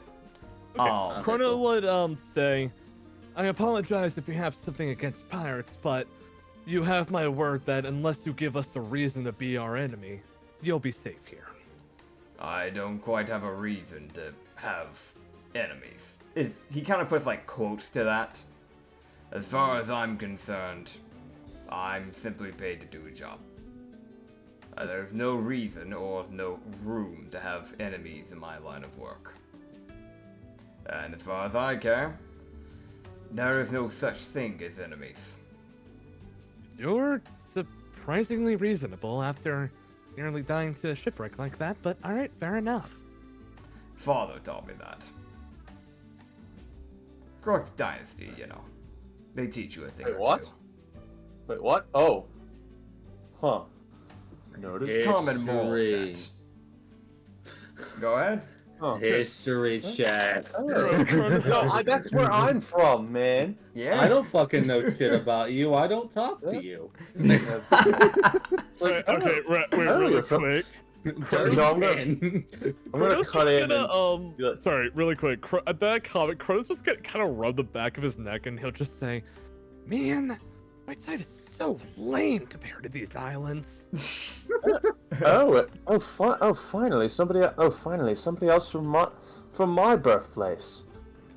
He would just kind of like look over to the cloud. By the way, what was the history for it, real quick? I just anything Oh, about the no. Crux Dynasty. Okay. So you know, like it is like a little bit past the Hellchain Islands, but like you kind of know Okay. that like it's one of the main dynasties, like in the world, like in general. It's also been known to be an ally of the Navy, or at least it was. Its alignment now with the Navy is actually unknown at this point. So people, like, it is a thing where publicly, people don't know if it's an ally or if it's neutral or if it's an enemy. Like, people don't fucking know at this point. Because there's been some shit that's gone down in the past. But basically it's known to be, like, you're basically just gonna get basic knowledge with a 10. But essentially, you know, like, they're, out of any of the dynasties, like, because there's, like, 4 major dynasties in the world. This is the one that is probably the most advanced out of the 4. Okay. So, yeah, this is also normally known to be one of the more peaceful ones. So it's that thing of, like, they're known to, like, a lot of the problems for Crux Dynasty isn't war problems. It's, like, inside the country, like, oh my god, stop with the criminals, stop with the criminals. Oh my god, I will fucking burn you alive, stop stealing. That sort of stuff. So internal problems more than external. Yeah, because they were, because originally it was created, the country was owned by 2 different people, so it used to be 2 countries and not just 1 country. The island was split between, essentially, like, humans, that were known as, and I can actually grab the Google Doc here, because I don't want to tell you wrong, because this is basic information, so you would actually know this. If I grab my Google Doc, I don't know why it's not coming up straight away. It used to come up straight away. It might actually, no, it's because I did a browser clearing. It should be, let me grab it. I'm sorry, I know you can see all my stuff, but it doesn't matter to me. Where the fuck is it? Yes, this one, yes. So literally, if I go all the way down to Crux Dynasty, the main thing that you would know right here is the sheer fact that there were 2 countries that held it, which was made by Drudanesh, which is a historical Viking clan, specifically known as the Tiger Clan, that was held up by Drudanesh, and there was another country called the Kanishimo, which was essentially samurai. So it was a samurai and, like, it was like 2 very different cultures that used to clash. While they did drive out the majority of, you know, the Tiger Clan out, there was still, like, there's still some, like, stranglers that kind of stick around, and they've continued to create problems within the country. So, yeah, it's like a weird, like, we won't give you our place back, fuck you, we still own this. No, you don't. You lost the war, like, over 300 years ago. Stop. No. Yeah. That's what you would know. But yeah, no, he would just kind of look to you, Usagi, and just go, he's gonna roll a history check here. Oh god, he could probably figure out what I am just by looking at me. I mean, I am famous. Well, theoretically, if I'm gonna be honest, like, you're technically like a small criminal. It's that weird thing, like, you're famous for, like, compared to, like, the everyday civilian. Like, you don't really started getting considered famous until you start hitting, like, 300,000 on your bounty. One day I'll be important. Yeah, you're getting there, man. He would. Don't worry, Chrono will get there first. I'll probably just accidentally trip and fall into a device that launches a nuclear bomb. I'm waiting. I'll take the credit. I'll take the credit for it if you do that. If you don't want it. Noted. Yeah. So he would kind of like squint his eyes at you, and he got a really good history roll. This is the only reason why he'll actually know you. He would kind of like look to you and just go, "You're Usagi the Dorabo."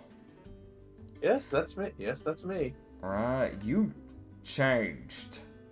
Kind of like looks you up and down because of the cloud bits. Yes. Yes. Ran afoul of the goddess. This is the lucky outcome. Kikis. Yes. Yeah, checks out with the cloud elemental. Well, it's only 13 more days. he just like scratch his head and just go, you know, last time I saw her punch someone, it was only for a week. Oh, great. What? Well, to be fair, the trial didn't go very well. That would explain things. Yes. Never stealing from churches again. Anyway. Yes, please don't.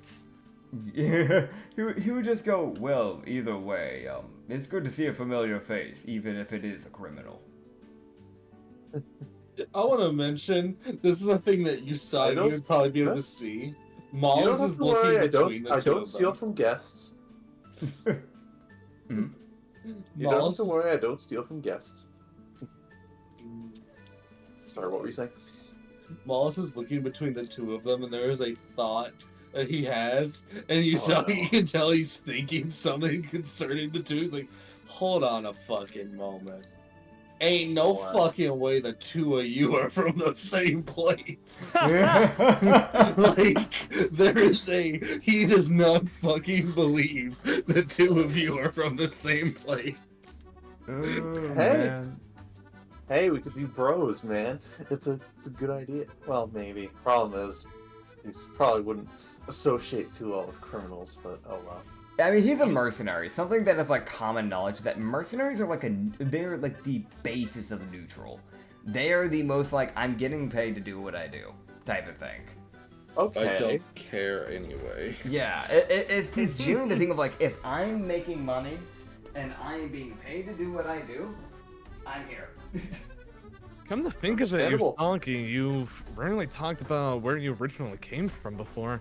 Can't remember if you ever mentioned that's where you used to live. No, I probably haven't. No, I probably haven't. Well, it never came up. He would. Fair enough.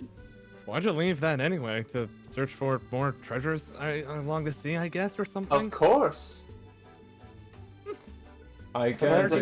to- if I had to sit there, but I go, please, I want that vault.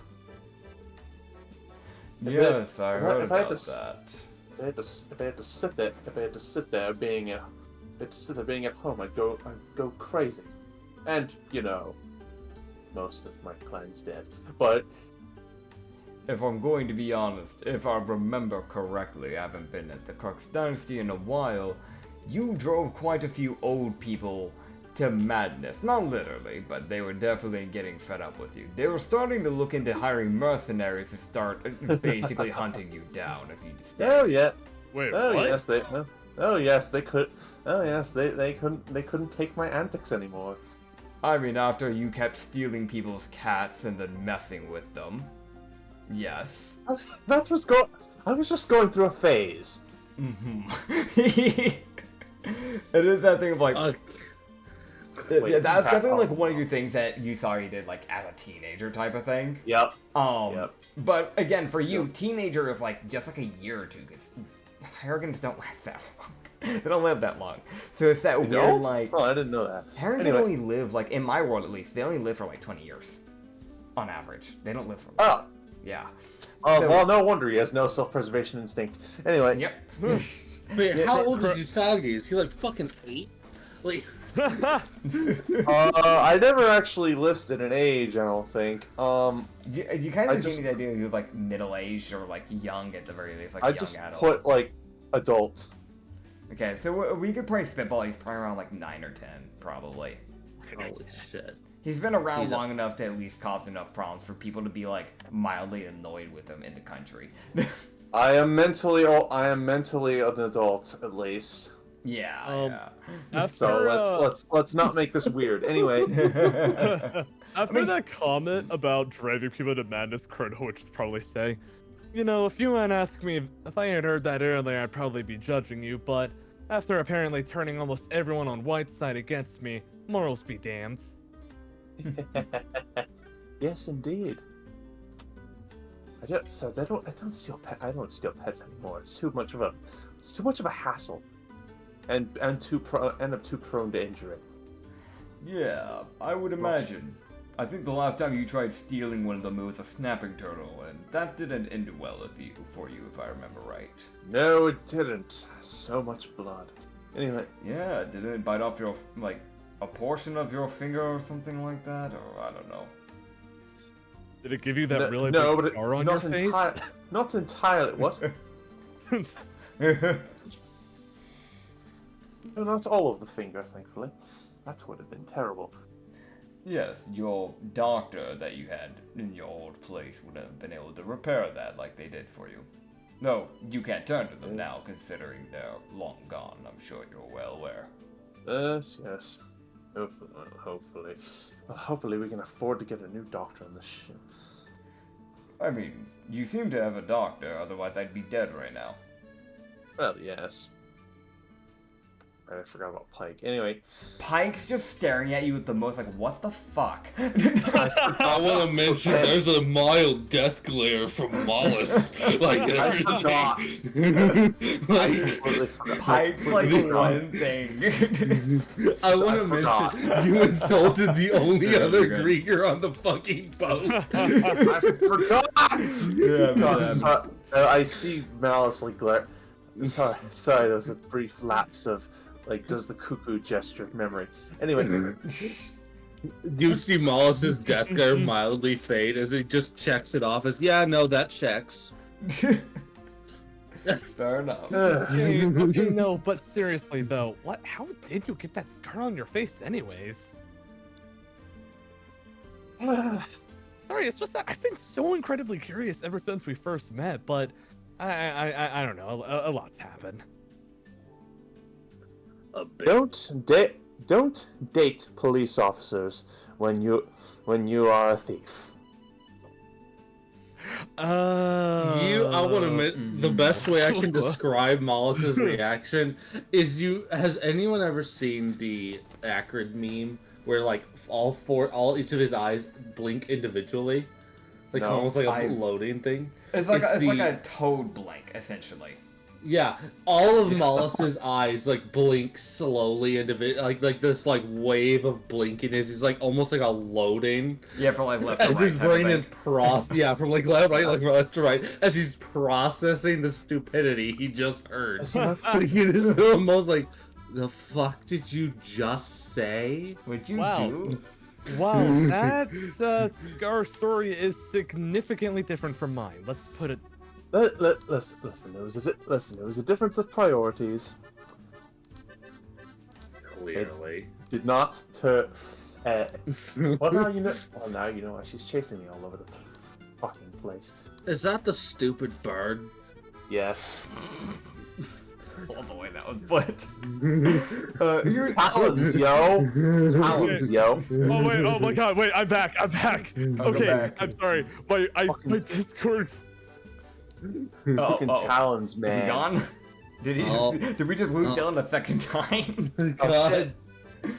But yeah, now you know where that scar Okay, came wait, no, from. I can hear everyone. Yeah. Now you know where that scar came from. I can hear everyone. Talons. Yes. It hurt Wait, no, I us. can't. Oh. Wait, yes, I can. Oh, dude, Okay. it's going through a roller coaster. Okay, my Dude. Discord just froze like 3 separate times. Reed, I'm so sorry. Can you repeat everything you just said? Well, Oh, dude. don't date police off. Talk is the one who gave me the scar. There was when I like our priorities were too different. I needed the thing she was assigned to guard, and she didn't really like that.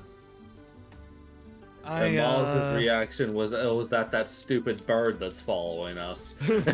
Yes. He just said that yes. out loud, just a question. I Oh, would've is that a clipped. fucking bird? Alright, got it. Well, I did steal the very important artifact that she was assigned to protect. So I'd call that even. I'd say. Well, I think you guys probably noticed No. the abundance of scars on my left arm. Oh, yes, where did this come from? How should I put this? I got them from trying to protect my best friend from being brutally murdered.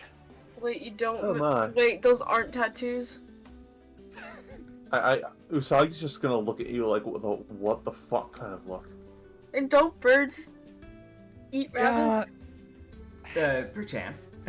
Now, Damn, I'm so kind of like confused. tapping his left hand, is sort of thinking, and he just says, let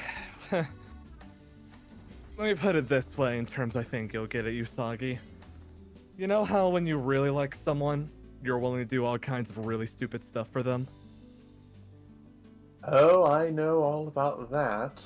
Let's just say in the heat of the moment, I didn't want to see them die. Understandable. You want to see Yes, how I got these scars? Fucking killed her from Yes. above. Don't date police officers. It never ends well. I want to mention Mollis just looks over at fucking Geldart like, well, you're sharing, bud. Yeah. Oh man, he didn't expect anybody to listen. I want to mention he sees Mollis like give him like more of like, because it's like the front 4 eyes are more of like when he's actually paying attention. Yeah. Yeah. So like Mollis looks over like the left 2 eyes like, I heard that. You got some explaining to do, motherfucker. Yeah. Sorry. So in response to Chrono's, not Chrono, in response to Usagi's dating comment, he says, "Well, I can't really say much on my dating experience. I did seriously think about going for it, but I ended up freezing her in a time stasis field, making it permanently unable for her to move or for her to literally process anything. So, yeah, my dating experiences is going great, really." At least she's there's not nowhere to dead. go. What? Well, there's nowhere to go but up. I can agree with that. I need to Positivity from a Grieger. She's not dead. I need to find you. He like looks out. Well, there's that witch that got on the boat recently. You get the biggest fucking death stare from Chrono, and he'll just say, "No, anyone but her." Is it because not your type? Mollis looks over at the witch that is actively standing there. Yeah, she is right there. I want to mention. Yeah, In fact, she's in front of Usagi on the map. So. I want to mention Mollis looks Okay, at but I was facing. fucking... Okay, but I was facing this way. Okay, So you're facing her ass. Yeah. No, what? Basically. No, I'm not. I mean, no, what? No, I'm not. I'm facing this way. I'm facing away from her. So you're looking towards Ublex, like just towards the sea, looking away from everyone in the conversation? Where? I'm pinging over here. What? Yeah, I was just saying. Okay, so like, you said you're looking Where's away from her, Ublex? but she's actively in that direction. Like, Is the map wrong or something? Because On my map, so I'll ping where she's at on the map from what everybody else can see. She is literally right there. that's not what I'm seeing. Did fucking Roll20 disappear? Maybe here, I'll move her Maybe. token to remove it, and maybe it'll fix for you. Let me reload the page. Yeah, maybe reload the page. I don't know what's going on with that. Yeah, you've been standing behind her the whole time on for everybody else. So. Oh my god. Okay, that's not, that's not what I intended because it didn't look like that to me. dude, Yeah. that is the most like if That's you like not- it, That's not what it. God damn it! Yeah, you were it's like- actively staring at her ass, all things considered that instant. Yeah, like it was That's just not what I was intending. Like that's not what it looked like to me. It looked like this.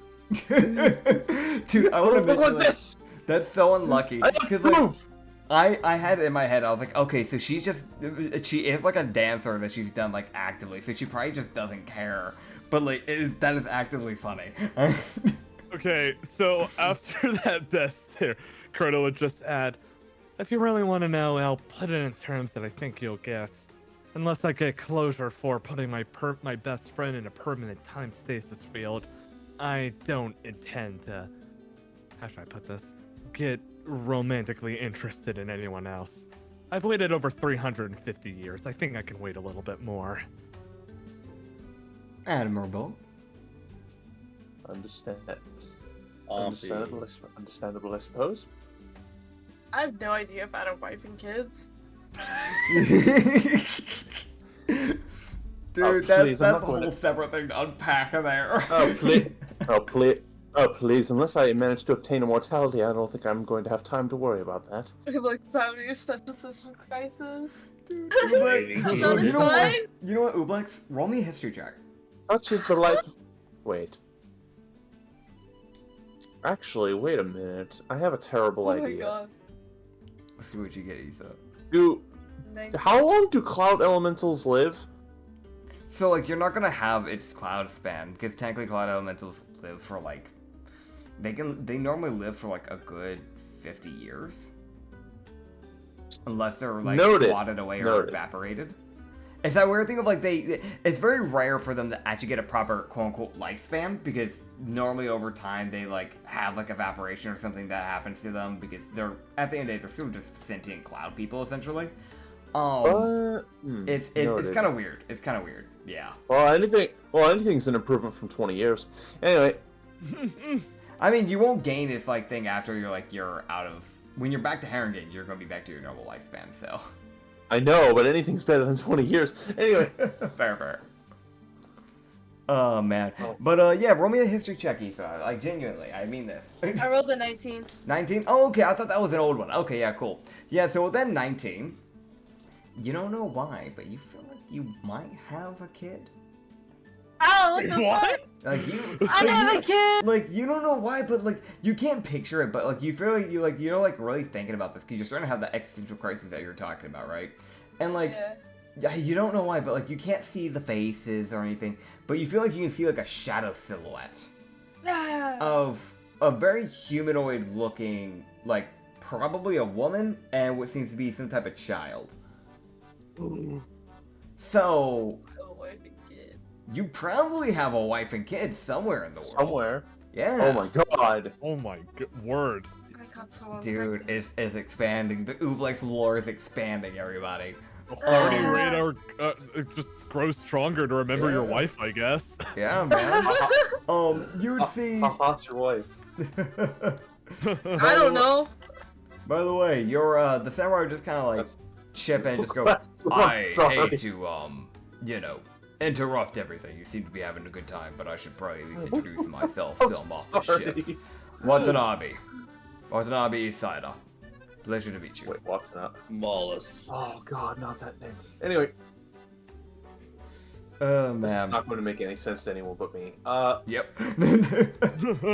I There's should a- probably let you know since the boss is kind of taken out for now. His name was Alas. Or Alice, for short. It's kind of odd with the Elvish tongue, it changes from pronunciation. So, Alright, well here's the newest pin post. but yeah. So essentially you now have the names of the people that you saved at least, so that's something. I did a good thing. Yeah. Yes, you Yay. did, buddy. For once. Unless there's something else, we will move on to the next day, but essentially these two guys are going to be taking the time to try and just recuperate. Okay, so that is alright, so that is Yeah. 12 days remain. Okay. Yep, 12 days remaining as third day would come into play. You guys are sailing for a good bit. And I'm gonna have who is up on the crow's nest? That should be my boy, Mr. Benjamin. I'm gonna give you that Poor little bastard. poor bastard, poor Poor son of a bastard. bitch. It's a weird thing, like it's Wallace. not like the others can't. It's just that he's the only like proper like ranged marshal in the group, so it makes sense for him to be up top. Sadly enough. Alright, so Geldart is going to see Mollusk approaching him. Like, explain your ass, bitch. Okay. You got some explaining to This do. is like on the third Oh, day boy. that you're like making your way over to him. He just like looks at you and just go, huh? What? What'd I do? You got some explaining to do. He like brings out a different mug out of his backpack that he has pushed to the side. Oh, Grabs a bottle of beer, pours it, grabs another cup, pours that one, hands you one of the mugs. What do you want to know? whatever you're willing to share, I've been curious. Alright. Right. Alright. He's gonna roll something. You just go, you want to know about the scar or do you want to know background? Well, I meant to get your background for a while now, but you shouted something about a scar, so I'll hear that one first. Oh yeah, that's a fun one. And he would, if you go back to his image, you can kind of see like on his thing, there's like one, there's not really like an active like one that you can see naturally. But you would see like he kind of like, again, he's still wearing these like ragged clothing. He's never gone out of his way to buy himself any proper clothing. Motherfucker. But you would see him roll up his right sleeve, and you would see there is just like one like brutal ass scar probably from like a blade of some kind. But it basically, you know the shoulder point at the shoulder, right? The ball point. It basically revolves almost like curves around the entire thing, making basically a half circle around it. Damn. The only thing stopping it from literally going and making a full circle is the fact that there's like the rest of the torso that stops it. So that kind of gets in the way of it. He would just kind of like show that and just go, Navy, as always. This one was. I was fighting a general a while back, though didn't go well, obviously. About maybe 2-3 years ago, I think. He hit like a fucking truck. I didn't win that one. But, came alive, kind of. We didn't win that fight, me and the rest of the group. But he went by the name of, I think Kai Jiro, something like that. Bastard of a general. Bill. Wait.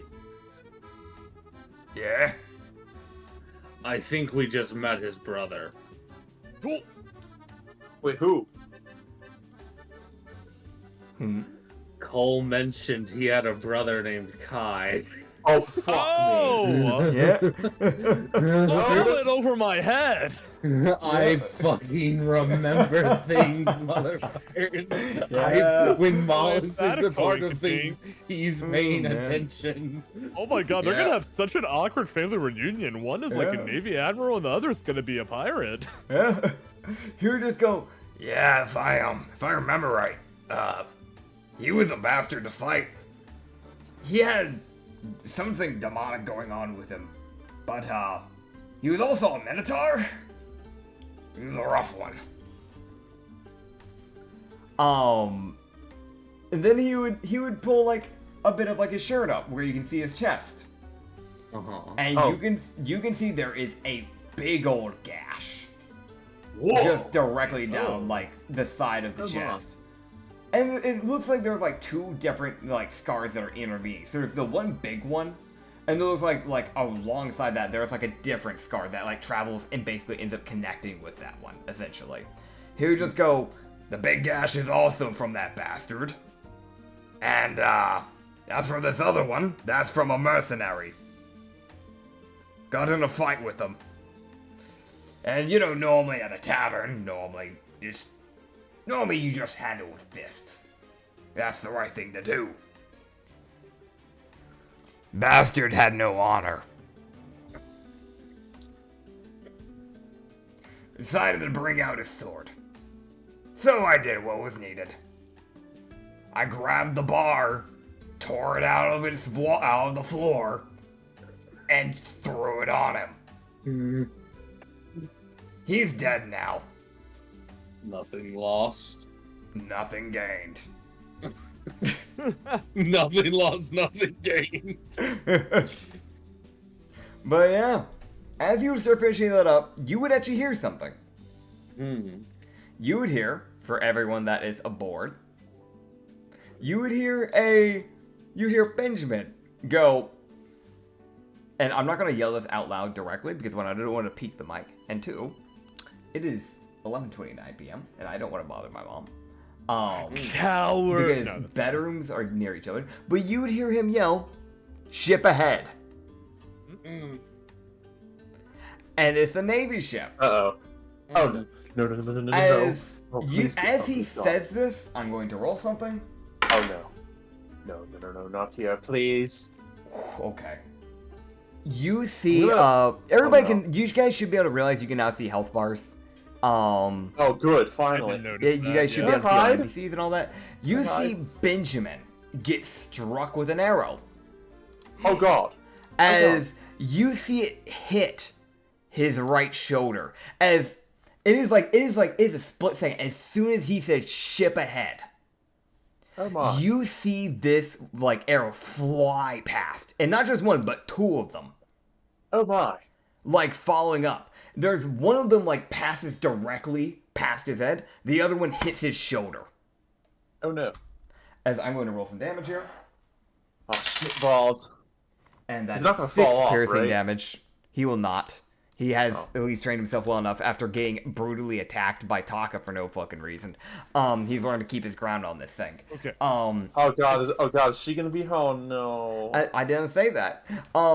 As the arrow basically like strikes into his shoulder, and initiative will begin, as that's where we will pick off next session. Oh shit. Your first get the naval level battle. I'm so dreading my ex showing up again. Chrono's about to start killing, bro. Benjamin got the first blood. Oh, kill my ex, please! I Snap may a give her a bitch's traumatic brain injury, if anything, but potentially. Please don't. Listen, Nah. Please don't. She's like, please don't. She's only chasing after me because of that's something I did personally. So Nah, I won't. Tell you what, I won't do anything to Taka, but I would. But to any other than Navy people, it's free real estate, baby. that's It's fine. free I'm real just saying, like, estate. self-defense.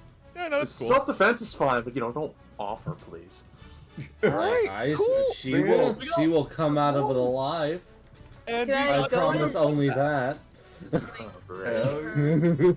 And thank you all for watching. You can find us, The Lost Harbor, up on YouTube and on Spotify. And we have a second channel where you can find some extra stuff up on The Lost Shipyard, only on YouTube. But those campaigns are also on Lost Harbor on Spotify. We're getting everything caught up. We finally got the Brothel campaign finally caught up on the Spotify. So now I just got to get the Hidden Garden campaign. And then we'll finally have these campaigns showing up on Spotify. So go check it out, why don't ya?